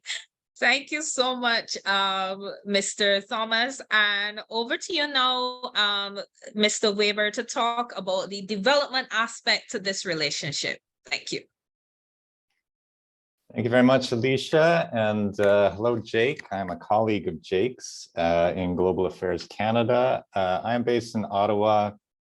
He's based in the more fun place of Guyana. But I represent our Caribbean Regional Development Program. So what used to be CETA, if you remember those days, is now part of GAC. And so we are, I represent the donor perspective for the Caribbean. And we work in the same countries as Jake, out of those same missions. And we have a portfolio of development projects, so grants to support different projects in the Caribbean. So I am going to broaden the perspective a little bit to look at development overall and kind of how trade fits into that, and then some of the projects that we have that support trade in the region from that broader perspective. So I want to come at it from this concept of aid for trade. Some of you may have heard of it. It was sort of launched or championed by the WTO, I think starting in 2005. But it encompasses not only sort of direct support to businesses and exporters to export, but all of the kind of economic infrastructure and activity that goes into an economy that actually, supports those exporters, right? So this is a much bigger perspective on the economy. So all that technical assistance to support businesses, yes, but also, things like productive infrastructure, energy infrastructure, ports, roads. Some of the things that were mentioned earlier as being really crucial to economies. The regulatory and business enabling environment, some of the World Bank's doing business indicators, everything that shows up in there. A skilled workforce to support businesses and business growth, and also just promote employment and opportunity for young people in particular. And of course, those direct supports for entrepreneurship and business development and export support. And these are actually all things that we support from our development program in one way or another. So I'm just going to look at a few of them. But before I get to that, we look through everything from our development programming. We look through the lens of our feminist international assistance policy, as well as the sustainable development goals. So in whatever area we support, wherever we're working in, how can a project support the empowerment of women and girls, and how does it support the achievement of the SDGs in terms of poverty reduction, climate change mitigation, adaptation, good governance, and so on. So trade, I think, offers us some clear pathways to poverty reduction and development, and empowerment for women and girls, entrepreneurship growth and business growth, revenue growth, income growth, farming and fishing, not just businesses, employment opportunities from those businesses, from growing businesses, and better and lower cost goods and services. So that's all That's all very lofty, but how do we actually do that? And I might start by some of our support to the energy sector and energy transition. So this is the productive infrastructure side of it. And we know energy is a huge challenge in the Caribbean. Most energy comes from imported diesel, resulting in really high, some of the highest energy costs in the world. So that's going to raise production costs for businesses. It's also going to have impacts on household spending as well. So the transition to renewable energy can help from that economic aspect of it, but it's also going to, support climate change adaptation. It's also going to create a more renewable energy grid and reduce energy costs. Solar and wind are going to be cheaper than the current methods of energy production. So in this space, much of what we do is through the Caribbean Development Bank. It's big projects, and so centrally managed through the Caribbean Development Bank. There's also a lot of other players in this space. Most of what we do is through the bank, where we are the largest donor alongside the UK. And I might mention here that Canada also took over the chair of the Caribbean Development Bank Board of Governors for this year. So at the recent annual meeting just last week. So our Minister Sajan is now the chair of the Board of Governors, and we're going to have, Canada's going to help drive the CDB's agenda forward over the next year. And so alongside all those kind of regular contributions that we give to the bank for the main energy projects, we also have some specific investments looking at the regulatory environment. So, just this year, the consultancies and technical assistance just this year to look at grid modernization and storage for renewable energy, strategic planning for CARICOM, feasibility studies for biogas. And then gender baseline studies in the energy sector, and regulatory workshops to identify kind of best practice and gaps in the energy sector to make sure the transition happens. If I turn to entrepreneurship support a little more directly in business development, we have one project we support with the Inter-American Development Bank called Compete Caribbean. And it looks at increasing productivity in the region overall for business growth and for employment. Two main pillars are the business enabling environment, the regulatory environment, and then direct support to businesses themselves. So on the business enabling environment, they've actually done research as well to continue the Doing Business Index, which was discontinued by the World Bank, but Compete has actually done some good research to continue that index in the Caribbean. And they also have a lot of good data on firms in the Caribbean themselves. So you can check that out for good business data on Caribbean firms. One example I might give, so a specific tranche that we gave to Compete was to focus on the blue economy. And one example is support to the shrimp industry in Belize. And so in 2012, the shrimp industry farm shrimp was growing in Belize. In 2014, it reached its sort of highest production, in part with demand from Europe for exports. And that was in part from help from Compete to certify to a sustainable aquaculture standard. And so with that certification, they were able to access some new markets abroad.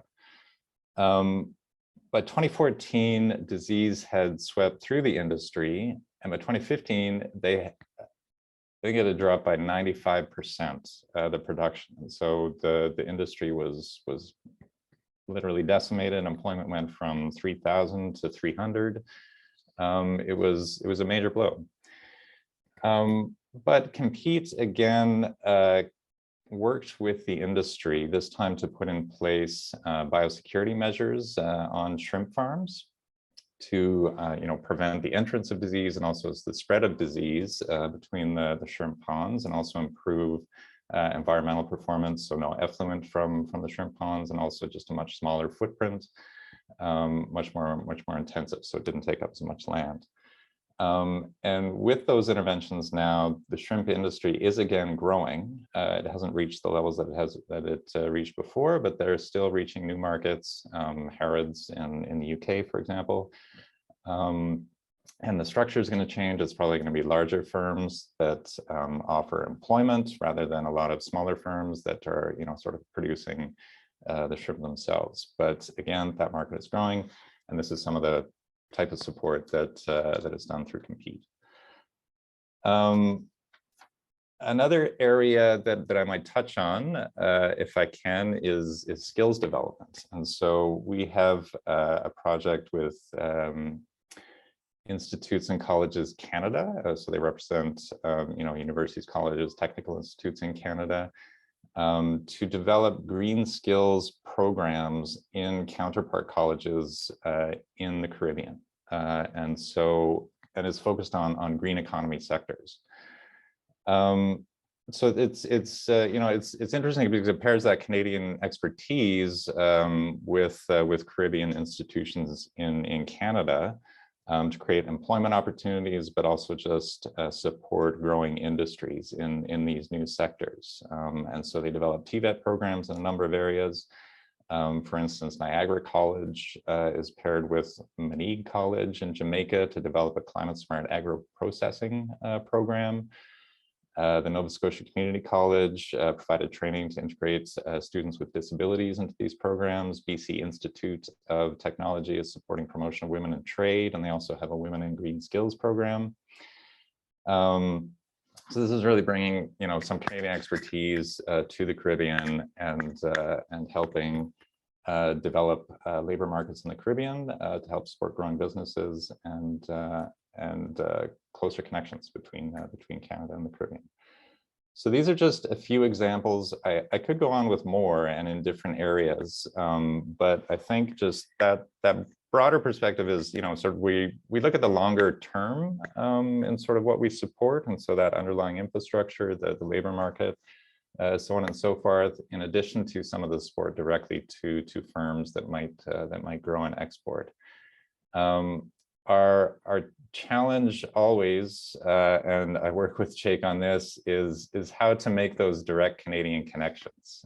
So in what we fund, we support Caribbean businesses, but it's not necessarily to export directly to Canada or to develop a Canadian connection. It's broader. I think I mentioned Harrods, but it's probably not what Jake wants to hear. But I think that's our challenge. And so if that's part of the discussion and we can find a way forward to do that, then that'll be a great conversation and stepping off point for us. Okay, thanks, Alicia, over to you.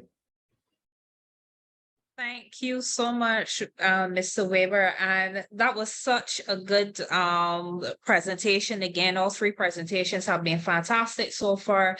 And I'm glad that we were able to have your perspective, because ultimately what we want is trade for development, not just promoting trade in and of itself, but trade for development. And the example you gave several examples, but of the shrimp industry in Belize is a good example of how that development cooperation relationship between Canada and Caribbean countries is helping to help foster trade in order to promote development, create jobs, etc. So we're going now to our final speaker, Mr. Stephen Titman of the Canada Trade Facilitation Office. Mr. Titman, over to you. Great, thank you so much, and it's really a pleasure to be with everybody today. Special thanks to the organizers for including TFO Canada as part of this discussion, because what you'll see in my brief introductory slides is just that. It's like Alicia said, our purpose is really around trade to achieve development impact in developing countries around the world. And obviously for today's talk, we'll focus a little more on the trade relationship between Canada and CARICOM member countries. So as I mentioned, TFO Canada, we are all about improving lives through the creation of sustainable trade partnerships for exporters from developing countries with Canadian and foreign buyers. So it's not just about trade with Canada, oftentimes projects that we lead actually helps SMEs, small medium enterprise, to be able to trade with neighboring countries or other markets as well. We were originally founded in 1980 by the Canadian government. We were actually part of CIDA, so the Canadian International Development Agency. And in 1985, we became a separately incorporated, not-for-profit, non-government organization. And that's still our status today, although we do absolutely maintain very positive, strong, close ties with Global Affairs Canada directly. Our headquarters is in Ottawa, the capital city of Ottawa, but we have representation in Montreal, Toronto, and in Vancouver. These are people that help maintain relationships with the embassy, the consulates, trade offices, as well as these are the three main hubs where the buyer community is located, the importers themselves. Our beneficiaries is really around the SME exporters. We work very much with trade support institutions. In fact, just looking at some recent statistics. So if I think of SME exporters in our database on our online platform, we have over 12,000 exporters from around the world registered, only 264 from CARICOM member countries. And we have about 2,000 trade support institutions. So these are members like Caribbean Export, business associations, chambers of commerce. So we have about 2,000 registered globally, of which 120 come from CARICOM member countries. And so, yeah, so a lot of work and a lot of potential still exists in deepening these ties between Canada and CARICOM from our perspective. Very busy slide. The purpose of this slide is really just to kind of show a little bit of the scope and the breadth of partnerships that we've developed over time. Often people think that TFO Canada only works on projects funded through Global Affairs Canada. As you can see, we've been able to broaden our horizons over the years. And so certainly if I look at a project that we did in the Dominican Republic a few years ago with the International Executive Service Corps, they're an NGO based out of Washington, D.C. The focus there was on helping improve quality of smallholder farmers in the Asian vegetable market. And so there's a lot of great potential in fruit and vegetables specific to the Asian market, the Asian diaspora here in Canada.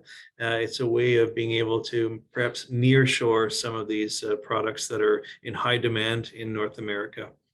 The other one I'll just point out is a partnership that we have in Haiti right now. And so it's through the Centre de Facilitation des Investissements Haiti.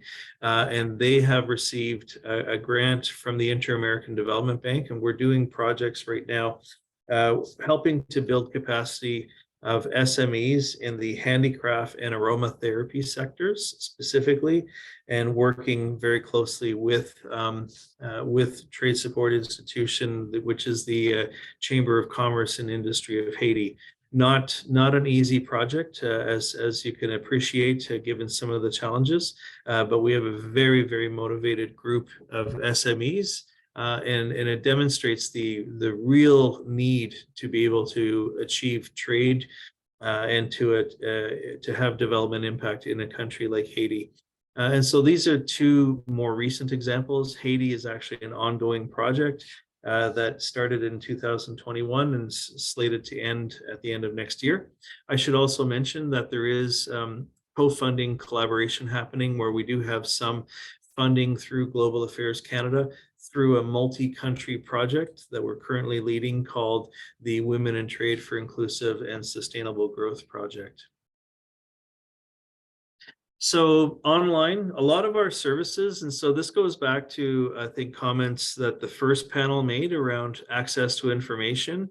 And so I think both TTCSI as well as here, the importer who's doing some amazing work, talked a lot about the access to information and also the lack of market access. And so these are examples of a lot of the stuff that we have available And it's free of charge. It's registration for importers, for the exporters, as well as trade support institutions that we're talking about here, are provided with the free online access to a plethora of information.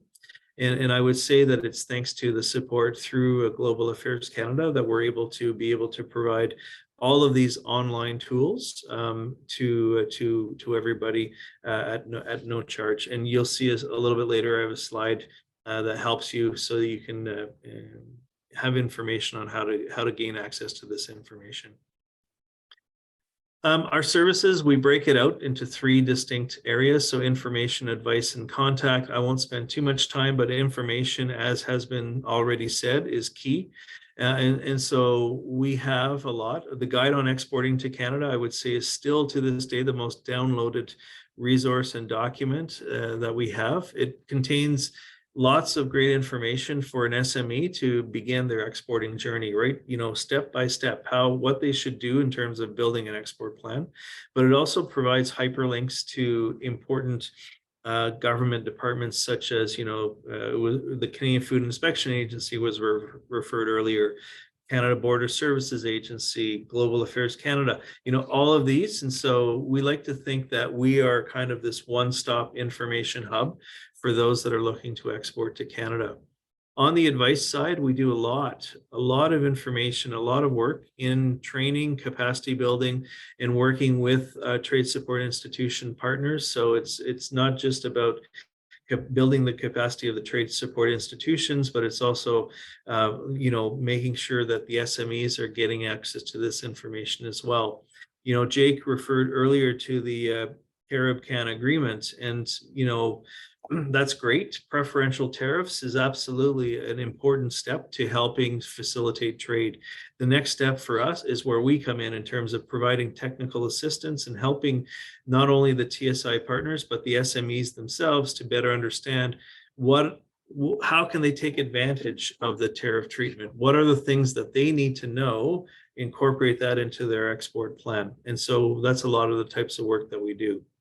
In terms of contact, that's where the rubber meets the road. And it's really about, trade missions and trade shows and helping exporters, facilitating a trade mission to Canada or to other markets like the United States, for example. But we also do importer missions where we're bringing buyers to meet with the exporters in their country, perhaps attending a trade show in their country as well. And we have done, over time, we have done some virtual trade missions, but admittedly, they're not nearly as successful as the in-person engagement. And so, so that's very much the kind of three-tiered approach in terms of our services. I mentioned our website already, and so it's tfocanada.ca, and you can gain access to a whole bunch of information. So, I mentioned the Guide on Exporting to Canada. Another area that's very popular is taking the exporter readiness quiz and helping SMEs to better understand where they are in their state of preparedness. And not only will our website tell you, where you are, but also provide some other helpful tips on information, other documents that they should be paying attention to, downloading and getting more information to build their capacity. And I would say that today I'm presenting on behalf of my colleague, Mary Isabel Gonzalez, who's our program director for Latin America, the Caribbean, as well as our trade support services. But certainly, I'm happy to answer any questions folks might have on opportunities or perspectives. But again, we come at it from the lens of helping to achieve development outcomes through trade, which is very aligned with what David was talking about. Looking forward to the discussion. Thank you.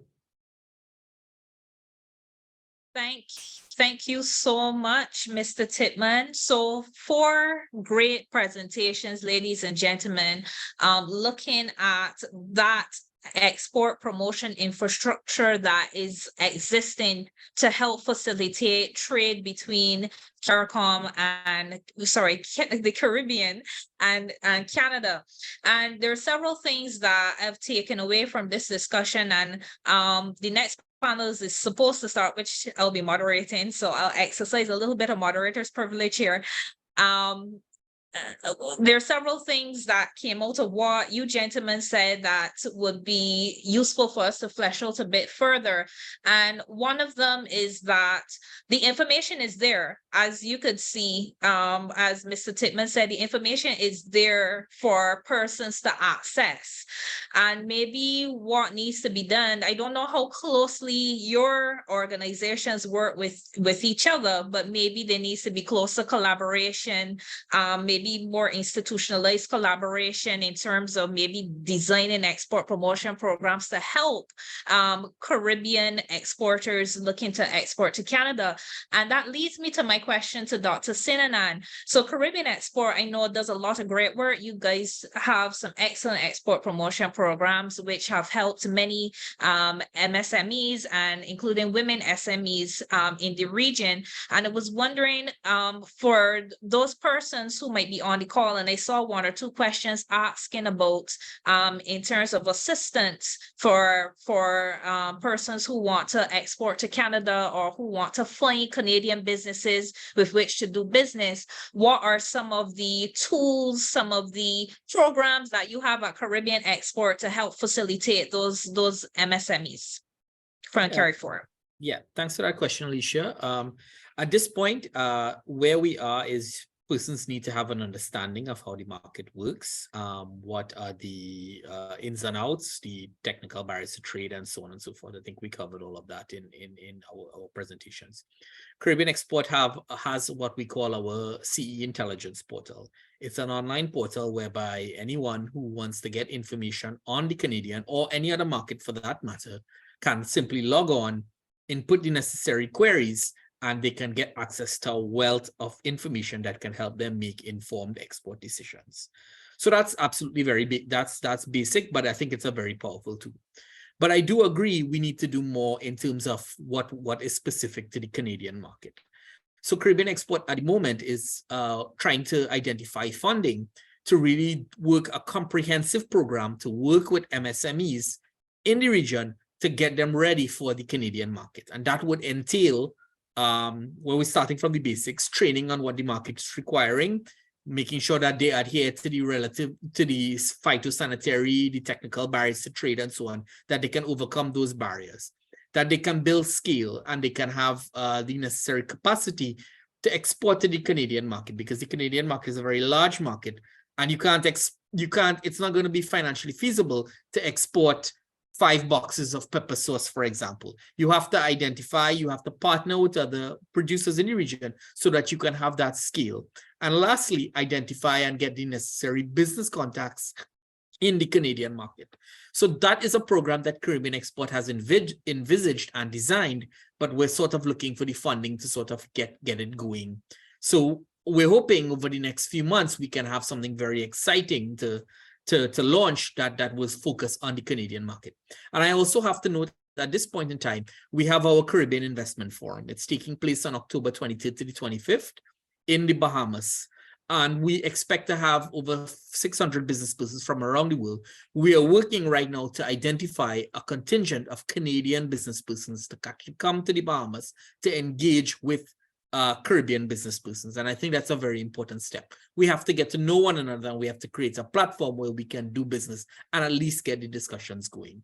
So I'll stop there, but that's just some of what we have envisioned over the next weeks and months to expand trade with Canada.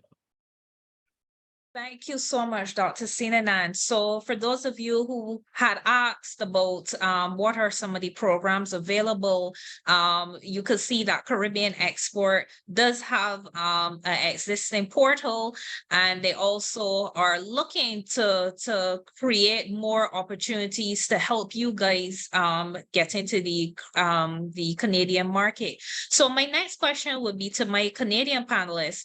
And this came up in the first panel, and I must confess I was the person who asked the question about one of the panelists have mentioned about the Caribbean being seen as risky.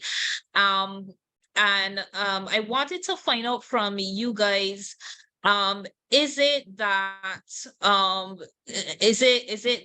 it is seen as risky politically, economically? Is it the AML risk? And is it that it's a problem with lack of information that Canadian firms might not be aware of, you know, what things are really like in the Caribbean, and maybe there might be the need for greater education of Canadian firms about how the Caribbean really is, you know.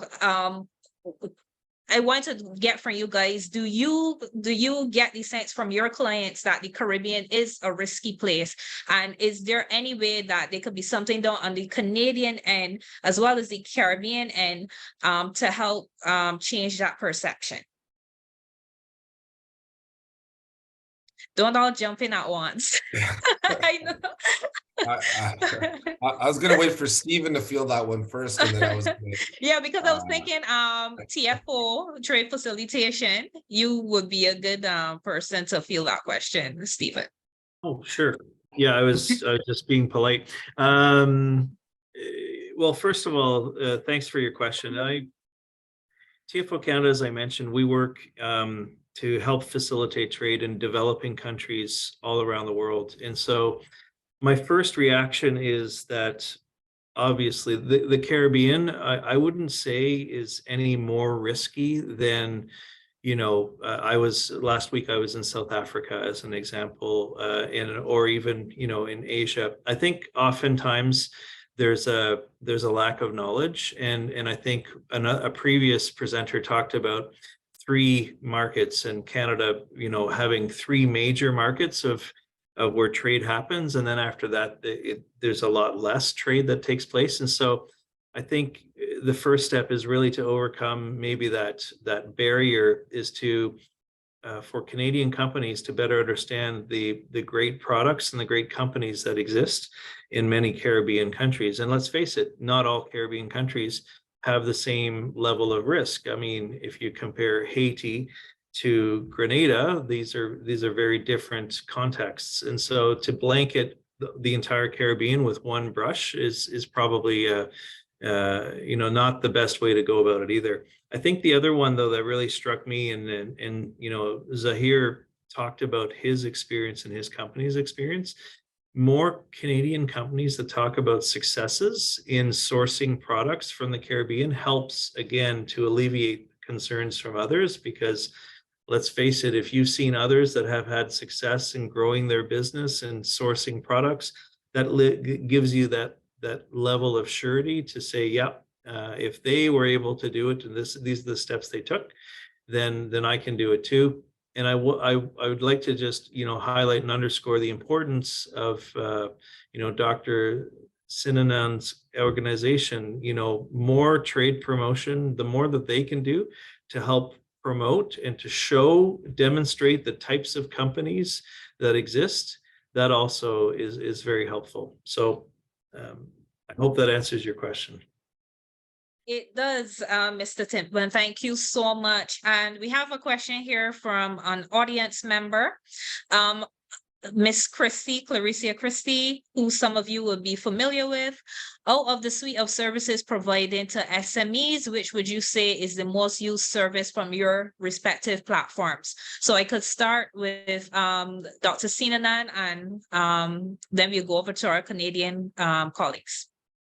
Yeah, in terms of our most used would be our Sea Intelligence portal, as well as our technical training program. So we execute in collaboration with the National BSO's series of technical training programs in market to really build the capacity and the scalability of the MSMEs.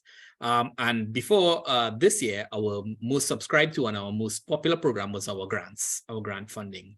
Unfortunately, that program has come to an end for now as we renew our donor funding, but our grant funding was the most popular and most well received. I mean, it's no secret, financial assistance is needed, but that would be my answer. Thank you so much, Dr. Sinanan. Hi, Alicia. I'll just step in quickly for the Trade Commissioner Service. Obviously, what we do as a pan Trade Commissioner Services is the biggest service that we offer, and that's that's multi-level. But within that, there's something called CAN Export, which is a pot of funding that certain groups qualify can access to help promote their business entity, nonprofit, chamber of commerce, etc., in the market. That's a pot of funding as well. We've got some business women in trade.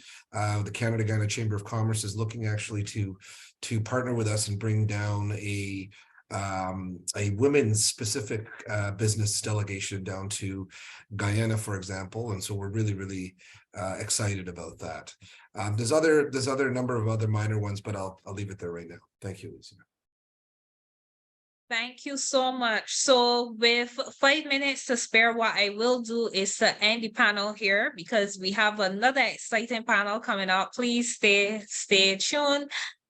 Thank you so much, my distinguished panelists, Dr. Dami Sinanan, Mr. Jake Thomas, Mr. Stephen Titman, Mr. David Weber. Thank you so much for taking time out of your busy schedules to share your knowledge and expertise with us. Thank you. So, ladies and gentlemen, it is my pleasure to bring us to our third and final panel for this afternoon. And that will be the panel looking at trade specifically.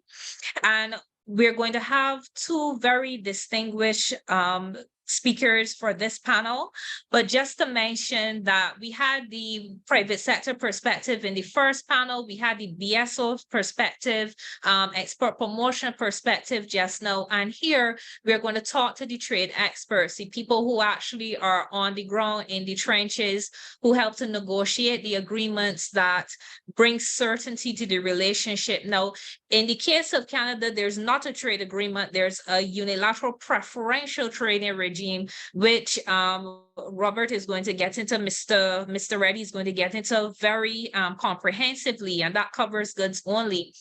But just to note that in terms of services, and we know that the private sector will trade regardless of whether there's a trade agreement or not. And we know that Canada is an important tourism source market for many countries in the Caribbean. We know in the case of Barbados, Canadian firms are the largest investors in our international business and financial services sector. And I could personally say, having worked in the real estate sector for several years before, that Canadians also invest in our real estate sector. They purchase houses, they use real estate services like property management services, etc., but not a lot of this data is captured. So one of the things we're going to talk about in this panel, we're going to talk about the current CARICOM Canada trading arrangement. Again, it's not a trade agreement, it's a trading arrangement unilaterally extended by Canada to Caribbean countries. We'll talk about the stalled CARICOM Canada negotiations, the extent that they're able to, because of course there will still be some confidentiality issues there. And of course, the ways in which governments could go forward to develop a reinvigorated trading relationship. So Mr. Robert Reddy is the former High Commissioner of Canada to Jamaica and the Bahamas.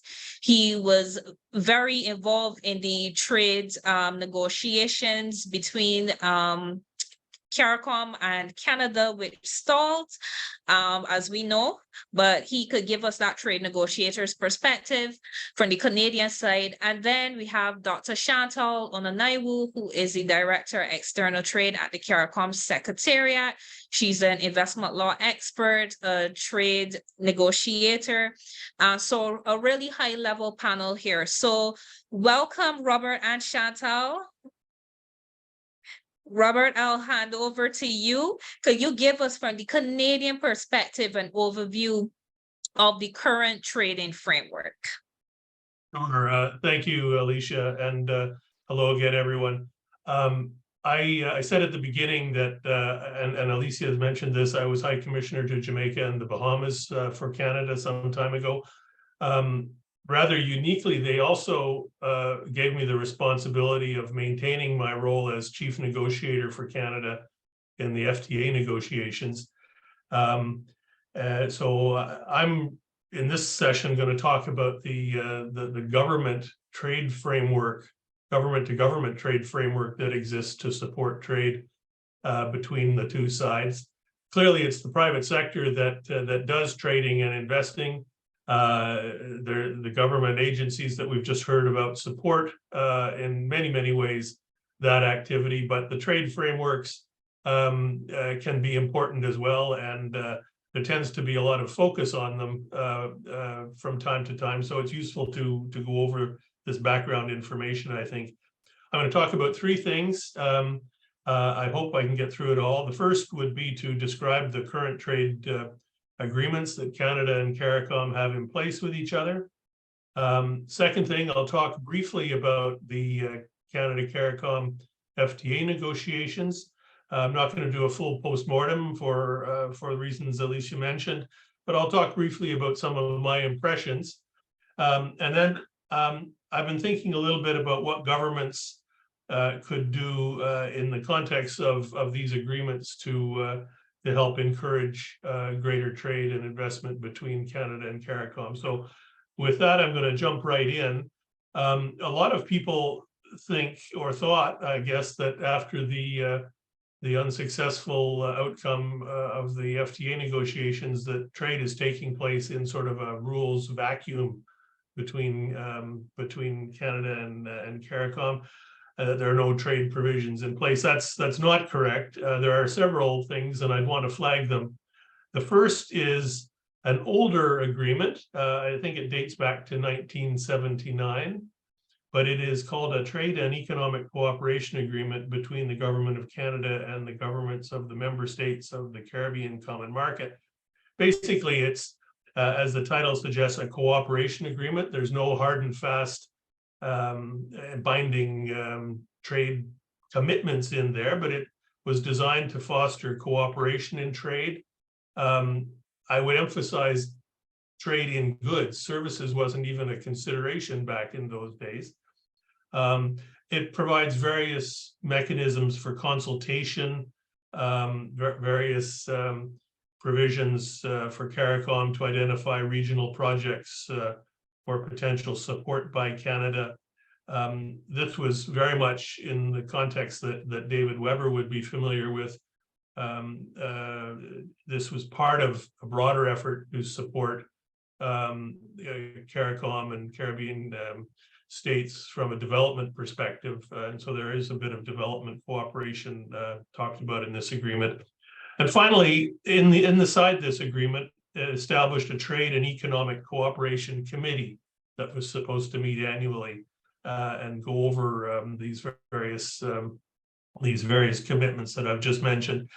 I might be wrong, but I don't think it has.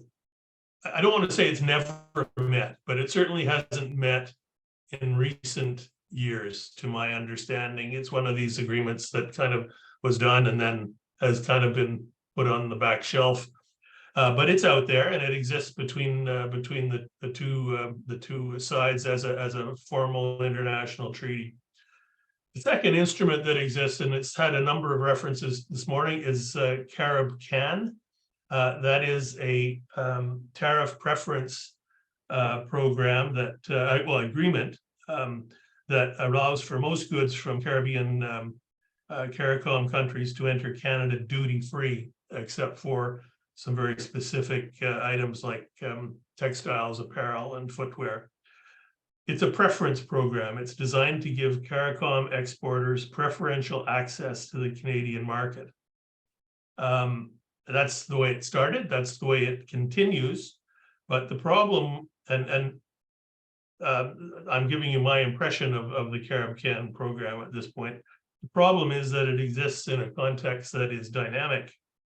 Canada has concluded a large number of preferential agreements. Think of NAFTA, the agreement with Europe, the agreement with the Trans-Pacific Partnership Group. All of those during the time that CARICOM has existed. We've also done our fair share of unilateral tariff reductions as part of our own economic development strategies in Canada. So while CARICOM still exists, and it was, as a number of people have noted, recently renewed, it's not clear how much of a preference it still offers to CARICOM at this point. CARICOM has, in my view, been experiencing an ongoing loss of preference into the Canadian market over time as our trade liberalization has proceeded. Just a quick statistic or set of statistics. This is part of the renewal. This information was part of the document that was placed at the WTO for the renewal of the preference program. In 2021, 95% of Canadian imports from CARICOM countries entered free of duty. So that's as designed. CARICOM is a duty preference program designed to do that.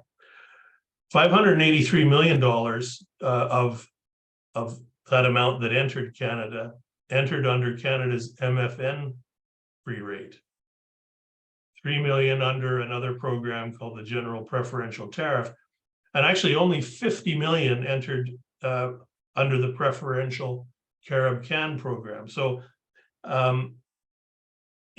I guess the question needs to be asked is the CARICOM program still offering the kind of preference and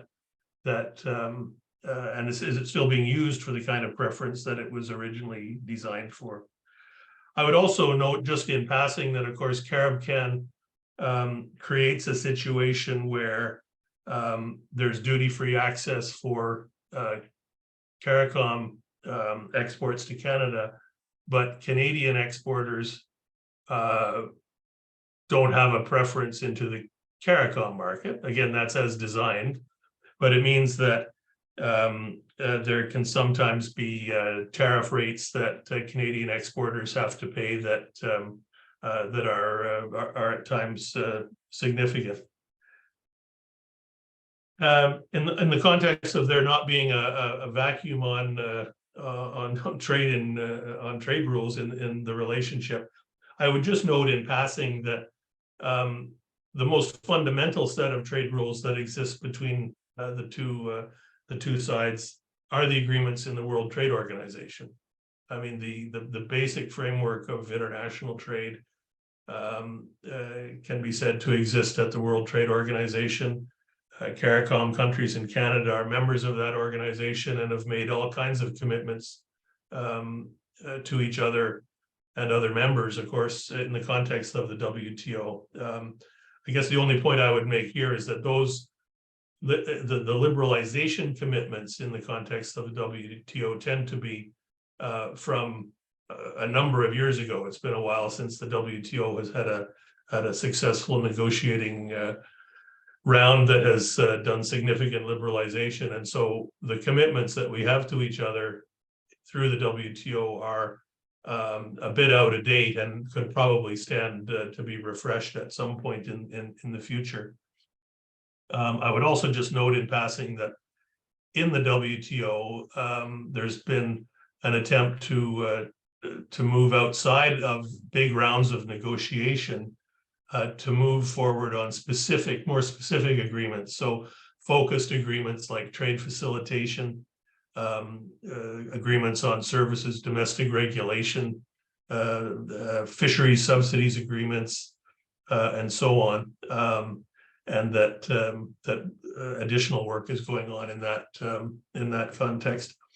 I'd also note, I'm not going to spend a whole lot of time on these, but I would also note that there's a whole network of agreements between Canada and individual CARICOM member states on air transport. These agreements provide the framework for the air transport services and basically, the airlift to the region that is so important to the tourism sector. The other agreements I would flag would be foreign investment protection agreements are in place between Barbados and Canada and Trinidad and Tobago in Canada. There is a protocol. I would have to look up the difference between a protocol and an agreement. I'm not significantly versed in that. but there is a protocol that is important between Canada and CARICOM on trade in rum, and essentially that focuses on Canada providing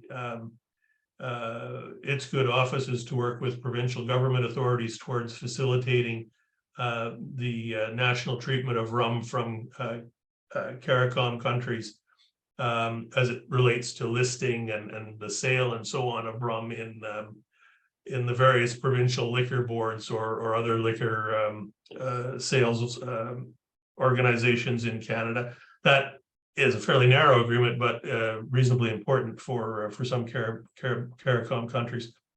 And again, there is a seasonal agricultural workers program between Canada and CARICOM. I don't think it exists in the form of an agreement between the two sides. It's more a program, but it does require or did require an MFN exemption at the WTO to be implemented and maintained. So that is, I mean, that's the set of international agreements that I'm aware of between the two sides. And I just put that out there for, you know, for the benefit of people who thought maybe in the absence of a free trade agreement, there was nothing else supporting trade. So moving on to the second part of my presentation, the free trade agreement negotiations. I was the chief negotiator for Canada for the last three or 4 years of that, 3 years maybe of that negotiation. Many people had put stock in the negotiation to bring liberalization and trade rules to a more up-to-date level and to have an enhanced focus on bilateral trade in the region to give a boost to business. I'm going to give some of my impressions on the reasons why this project didn't succeed. I'm not going to go into great detail because there's still some confidentiality issues. But I want to emphasize, I'm not speaking in any way right now for the government of Canada. This is me as a retired public servant, mindful of his confidentiality requirements, but wanting to facilitate a good discussion here. I would say, from my perspective, that we got fairly close to finalizing an agreement, but and many of the technical chapters of it, in fact, were closed, but there remained some important divergent objectives and expectations. Just to recap, the negotiations on the FTA began in 2007 and were ended in 2015 with no agreement.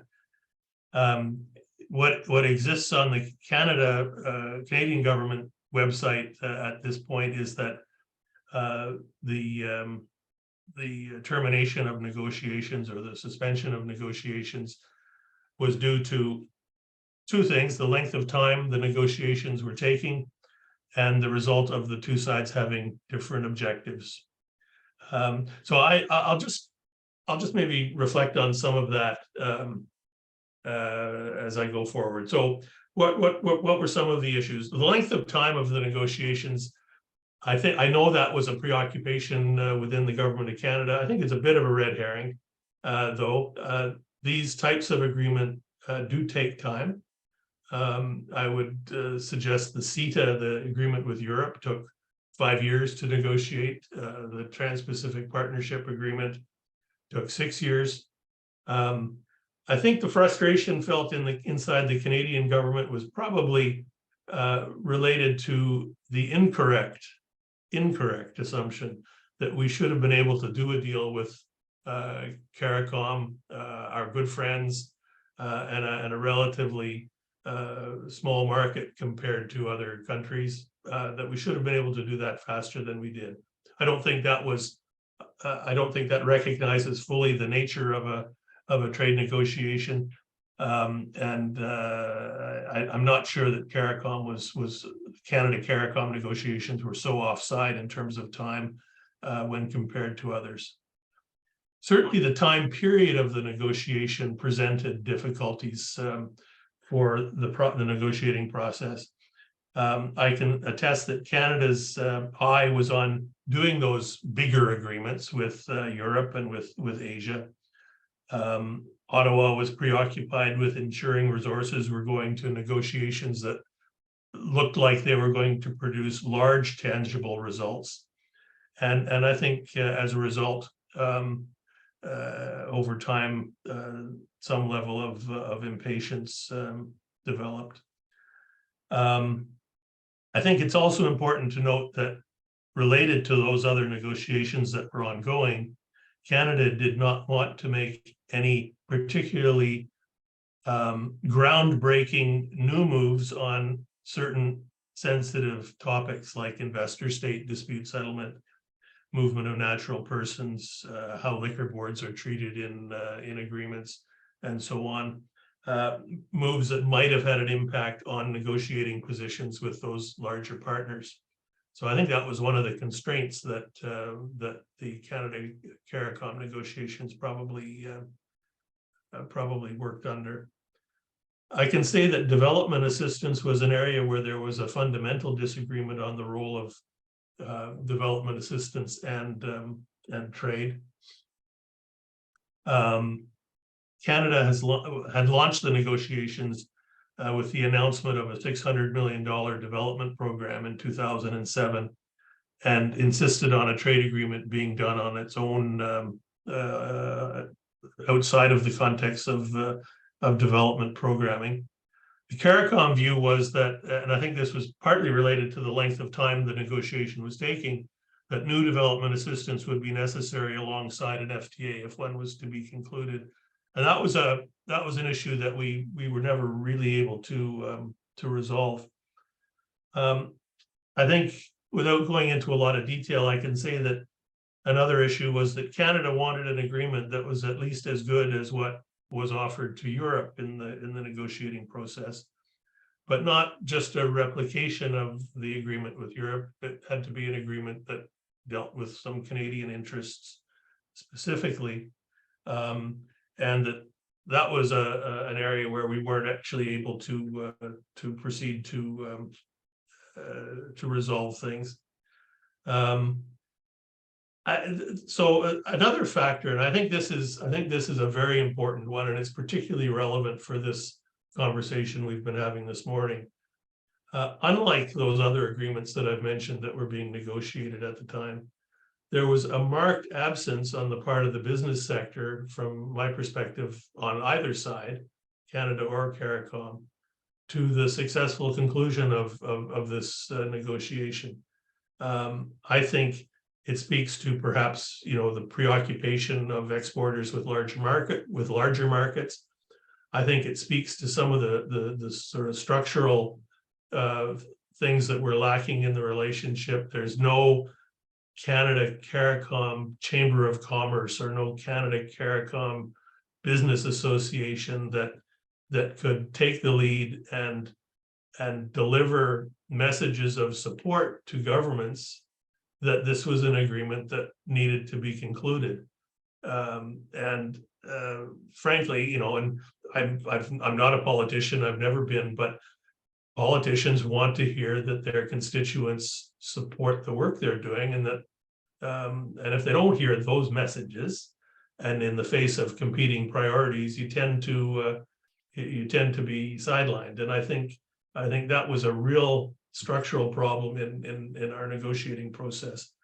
And I guess the final thing I would say is that going back to CaribCan and the preferences, I think because there was little practical value in quotations on the tariff side to gain for CARICOM, Canada was in effect the demandeur on the tariff side of the negotiation.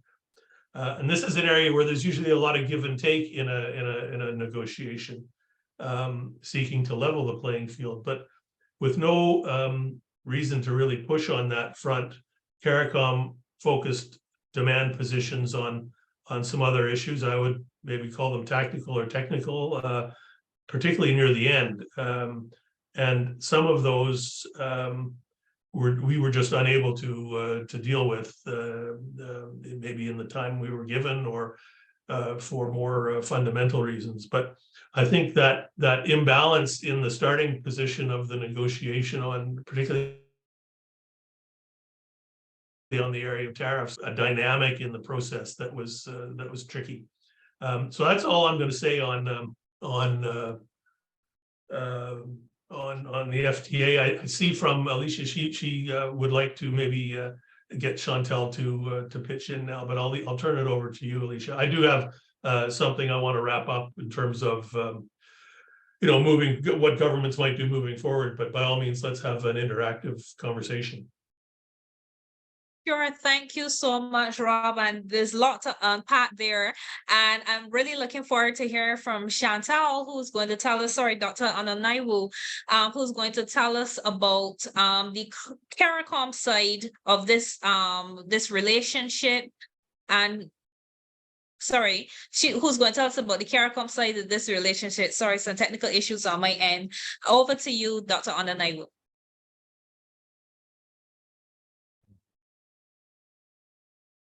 Thank you very much, Alicia. And again, thanks to the organizers for putting this wonderful panel together and facilitating such a rich engagement on this important subject. Let me just start by saying that it's a very timely discussion that we're having, because CARICOM is very much focused on the issue of how it can enhance its trade performance, not only with new partners, but also with traditional partners like Canada. And so a discussion like this that brings together the exporting community, the business support organizations, and those like my team at the Secretariat that deals with the region's pursuit of its external trade policy, it's really very timely. I just wanted to touch on the two broad issues we've been unpacking so far, which is the existing framework for trade and economic cooperation between CARICOM and Canada, whether it's fit for purpose, for instance, how it has been functioning. And then this question, reflections on the attempts that both sides made some years ago to deepen that trading framework through the negotiation of a free trade agreement.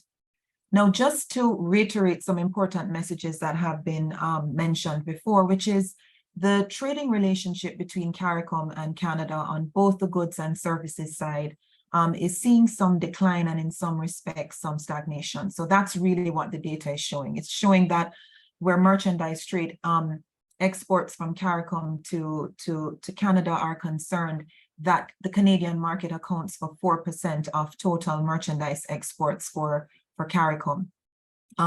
What's also been highlighted is that the existing framework for trade and investment between the region, it's really based on arrangements that are not fully developed and comprehensive. To some extent, as Rob would have mentioned, we have the Trade and Economic Cooperation Framework Agreement dating back to the late 70s, again, based on priorities for cooperation that would have been quite germane in the late 70s, but not reflecting some of the modern day priorities for, growing trade in the 21st century context. Just to give a simple example, there's no recognition of the importance of developing digital trade, which I will touch on when we talk about, the way forward in an agreement that would have been concluded in 1979. So clearly the priorities for cooperation that might have been identified in an agreement concluded then may not reflect all of the priorities that would really need to be addressed in a modern day context. But what I do want to stress is the existence of a framework for cooperation between both sides that structured is still useful. And I'll definitely come back to that when we talk about the way forward. So that framework agreement exists. Maybe there's a need to revisit its priorities, but let me just assure our listening audience that, as Rob would have indicated earlier, there is useful engagement taking place at the political level that forms, I think, the useful basis for revitalizing that framework arrangement. Rob would have also mentioned CARICOM. And this is really domestic legislation of Canada. It's not a reciprocal arrangement. It's a non-reciprocal unilateral arrangement. And its legal foundation in the context of the multilateral trading system is based on the grant of periodic waivers by the WTO membership. So it's clearly not a secure footing for the grant of preferential tariffs. Having said that, as Rob would have identified, the utility or the fit for purpose nature of this non-reciprocal arrangement is something that both sides, I think, need to pay attention to. The reality is that, as I think Rom would have highlighted, of 95% of the region's imports in 2021 to Canada entered duty-free. Barely 7% of those imports from Caribbean countries or CARICOM beneficiaries to Canada actually entered under CARICOM preferences. And what's the reason for this? A big part of this is not just that Canada has negotiated preferential arrangements with other partners and that would have reduced the margin of preference. It's because Canada has undertaken quite a bit of autonomous liberalization of tariffs. And so in that context, if you look at things from an exporter's point of view, there really isn't much incentive to comply with the preferential rules of origin requirements that exist under CARICOM when you can frankly export to Canada the same products under MFN arrangements that don't require you to comply with the requirements to secure a preferential certificate of origin. And so trading costs are very significant considerations for exporters. And so while the preferences exist on paper, the reality is that it may be quite costly to comply with them, and the returns of doing so may not be quite clear in respect of many products. Of course, we're just talking about tariffs. As our exporters in the first session would have highlighted, there are a number of other requirements that exporters of products have to comply with. And this again speaks to the importance of putting in place a framework for cooperation that can allow for some of these non-tariff barriers or non-tariff measures, perhaps is more appropriate, to be identified. The need to look beyond tariffs exporters in the first session would have talked about standards, for instance, which need to be complied with. And these are probably, in some respects, more important considerations for exporters than tariffs. Also, I wanted to speak to services. Again, this is part of the conversation of reflecting on whether the existing arrangements are fit for purpose. CARICOM, of course, is focused on trade in goods. And before I move on from CARICOM, I should just highlight that not all CARICOM countries are beneficiaries under CARICOM. For instance, Haiti is not a beneficiary under CARICOM, nor is Suriname. Haiti does benefit under Canada's General Preferential Tariff Scheme, or its GPT scheme, but Haiti and Suriname are not CARICOM beneficiaries. But turning to services, and I saw that there was a question in the chat about what would be the basis for liberalization of trade and services between Canada and CARICOM countries. No, there's no preferential arrangement for liberalization of trade and services between CARICOM and Canada. Essentially, what we're both governed by is a multilateral framework for liberalization of trade and services, which is a general agreement on trade and services. And so essentially the commitments or guarantees to liberalization that both sides would have adopted operate on a most favored nation basis. And so there is no basis for preferential liberalization of barriers to trade and services between both sides. This now leads me to comment on the attempts that both sides would have made some years ago to place their trade and investment relationship on a more predictable foundation than that which exists. And that, of course, would have been the negotiations for a trade and development agreement that spanned over 6 years. The decision was taken in 2015 to suspend those negotiations. But I just want to highlight to the audience how far back the exploration of this of these negotiations went. Under the Trade and Economic Cooperation Agreement between both sides, there is an institutional mechanism that exists, the Joint Trade and Economic Cooperation Council, or JTEC for short. It last met in 2002, but shortly after the JTEC met at the CARICOM Canada Summit, heads of government would have made a commitment to explore the negotiation of a trade agreement. And in 2009, that's when the first round would have been held. And so the idea of a CARICOM Canada free trade agreement is something that dates back quite some years. What I really want to really add to Rob's reflections is on some of the lessons that I would proffer that the region learned from those negotiations. And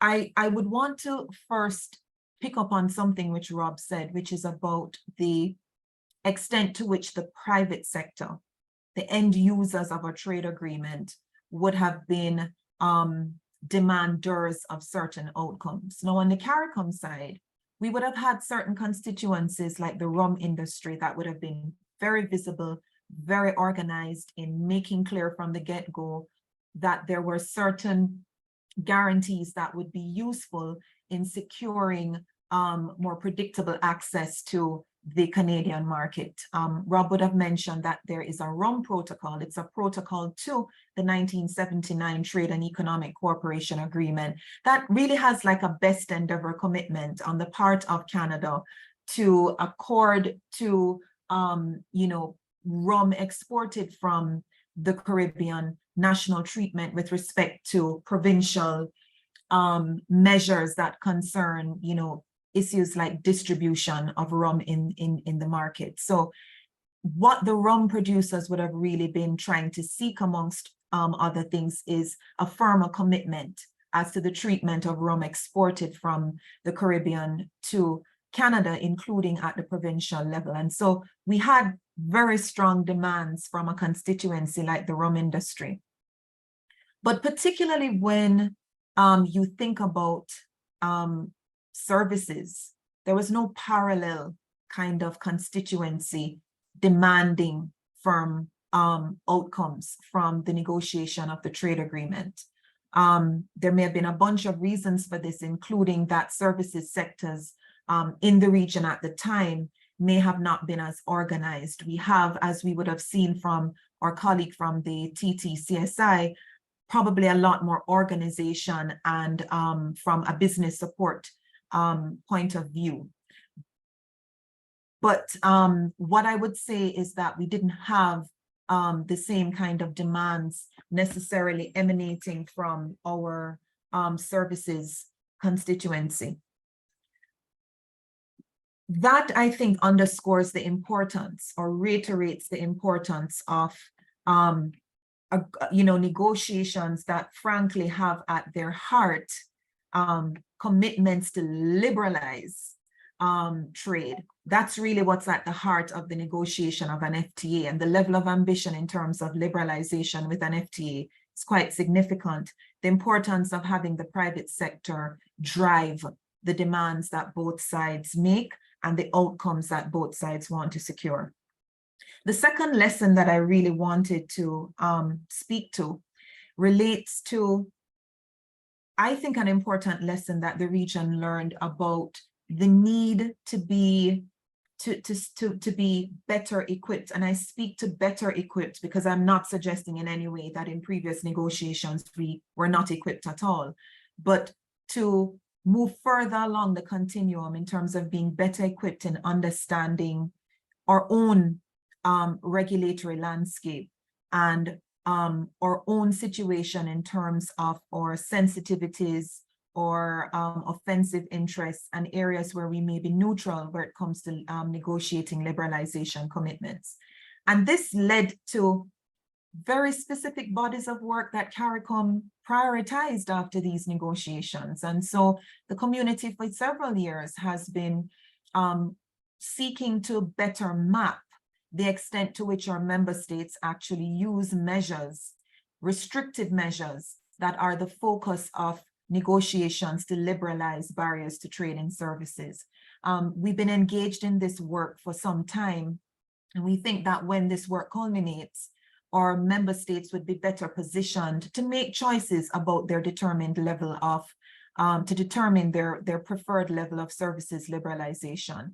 Similarly, with respect to liberalizing trade in goods, we have recognized as a community that there is some further work that we need to do with respect to mapping the readiness to undertake market access commitments. And that's ongoing work that we're engaged in. The final point I want to make in terms of lessons learned is the importance as a community in sometimes developing negotiating templates of what your starting position, your desired starting position in negotiations actually is. This was something that was important in the area of investment, a subject that the community was negotiating for the first time in a very comprehensive way in those negotiations with Canada. What it led to is the development by CARICOM of a template for investment chapters in external trade agreements, which we haven't yet had the need to use, but the reality is we did that work and we do have that template in place if we need to utilize it in the future. So Alicia, I'll stop here. I'm conscious of time and I know there are other issues that you would want us to explore. Thank you. Thank you so much, Dr. Ononaiwu, and we'll turn back now to Mr. Reddy. So we spoke a lot. You guys really laid the framework for what is the current relationship. We talked about the cooperation framework. We talked about the preferential arrangement, unilateral preferential arrangement, CARICOM. And we also talked a bit about the stalled negotiations. And the reason, audience, because I saw a question asking about it, the reason why we spoke about those is because going forward, we need to learn what happened in the past so we would know in terms of next steps what to go forward. So we heard about the need for greater private sector engagement, etc. So we're coming to the meat of the matter now, which is next steps. So I want to hear from both of you as we close. And before I hand back over to Mr. Reddy in terms of summarizing the entire proceedings, but I want to hear from you, Mr. Reddy, in terms of what are your next steps based on all that we've discussed, including in the two previous panels. What do you think should be the next steps to help optimize this trade and investment relationship between the Caribbean and Canada? So over to you. Conscious of the time, so some of this is going to sound very much like bullet points as opposed to large explanation. But my first point would be that from my perspective, restarting a free trade agreement negotiation between the two sides is a non-starter for the time being. And I think it should only be restarted if there's a pretty clear idea on both sides that an agreement is within reach. And I don't think that probably exists yet. Thinking about what Chantal said, maybe it's time for another joint study. Maybe it's time for some work to be done between the two sides to scope out again what would be the elements of an agreement and what would be the benefits, just to make sure that there's a clear understanding. And I'm not saying there wasn't a clear understanding the last time, but there's been a lot of water under a lot of bridges since then. So maybe that's one thing that the two sides might consider. I think outside of negotiations, I mean, I think what we've heard today from people who support trade and investment in the region, the bilateral market that exists between Canada and CARICOM needs to be promoted more. Certainly on the Canadian side, I think my colleagues would agree we could use more Canadian resources for trade support in the Caribbean. I know as a High Commissioner, I thought that. I still do. I think the Trade Facilitation Office and the TCS do great work, but I think more resources in their direction would be an excellent idea. I think more CARICOM. CARICOM needs to do some more promotion of its own of the Canadian market. I think that goes without saying, and I think here's something, and we haven't really spoken about it a whole lot in the panel, but here's where I think the two diaspora could be very helpful. There's, we talk about the million odd members of the Caribbean diaspora in Canada. I know that there are a lot of Canadian dual nationals in the Caribbean. Both of those groups have strong interests in the market between those two, between Canada and CARICOM, and I think we should be consulting them more than we have in the past to get their interest. And I also think, and I think you mentioned this, Alicia, that we should look at the possibilities to build synergies between some of the agencies involved in doing trade development. I mean, some of the work is obviously going to be work that needs to be done independently, but are there synergies, putting those groups together to chat every once in a while that can be developed or maintained?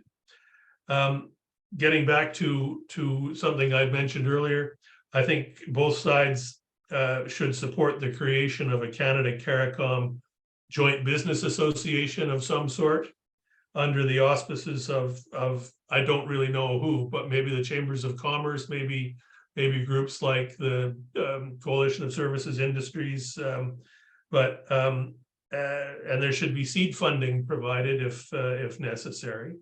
And this would provide a focal point around which those interested in the two markets can meet and identify and publicize opportunities and any issues.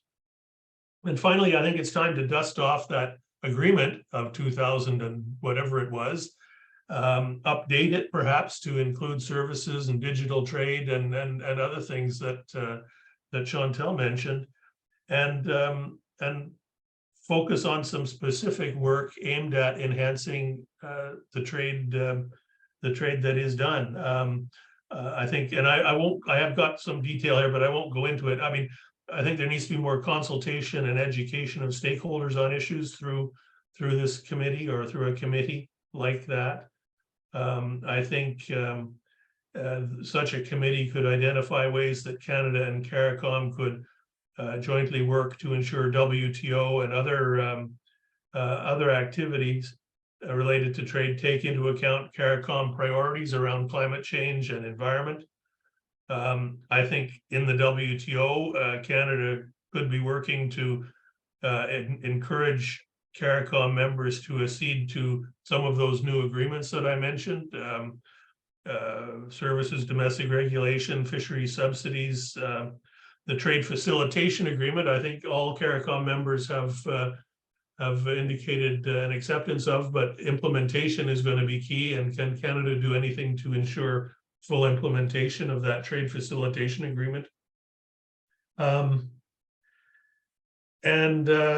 I'll stop there. There are a number of other, specific things I could mention, but I think suffice it to say, I think with a revised trade and economic cooperation committee led by this new ministerial, the sense of ministerial engagement that we've been seeing over the past couple of years, supported by officials, I think there's a great deal of positive work that can be done to enhance trade, and it doesn't have to be all placed in the box of a trade negotiation. We might, in the end, get back to another trade negotiation, but there's so much more that we can be doing on our own outside of that context. So I'll leave it there, and thank you. Thank you so much, Mr. Reddy. And over now to you, Dr. Onanaiwu, for your next steps. Thank you so much, Alicia. And just want to start out quickly by just reiterating that the community's focus right now is on enhancing its trade performance. And there is a recognition that with an important partner like Canada, we need to take concrete steps to undertake action that can really revitalize the trade and investment relationship between both sides. So I do agree with Rob that the focus may not really be, the priority right now may not necessarily be resuscitating the negotiations of a comprehensive free trade agreement, but taking concrete actions towards cooperation that can grow our trade and investment relationship. And in this regard, I really want to make one concrete point about next steps, which I think is cross-cutting.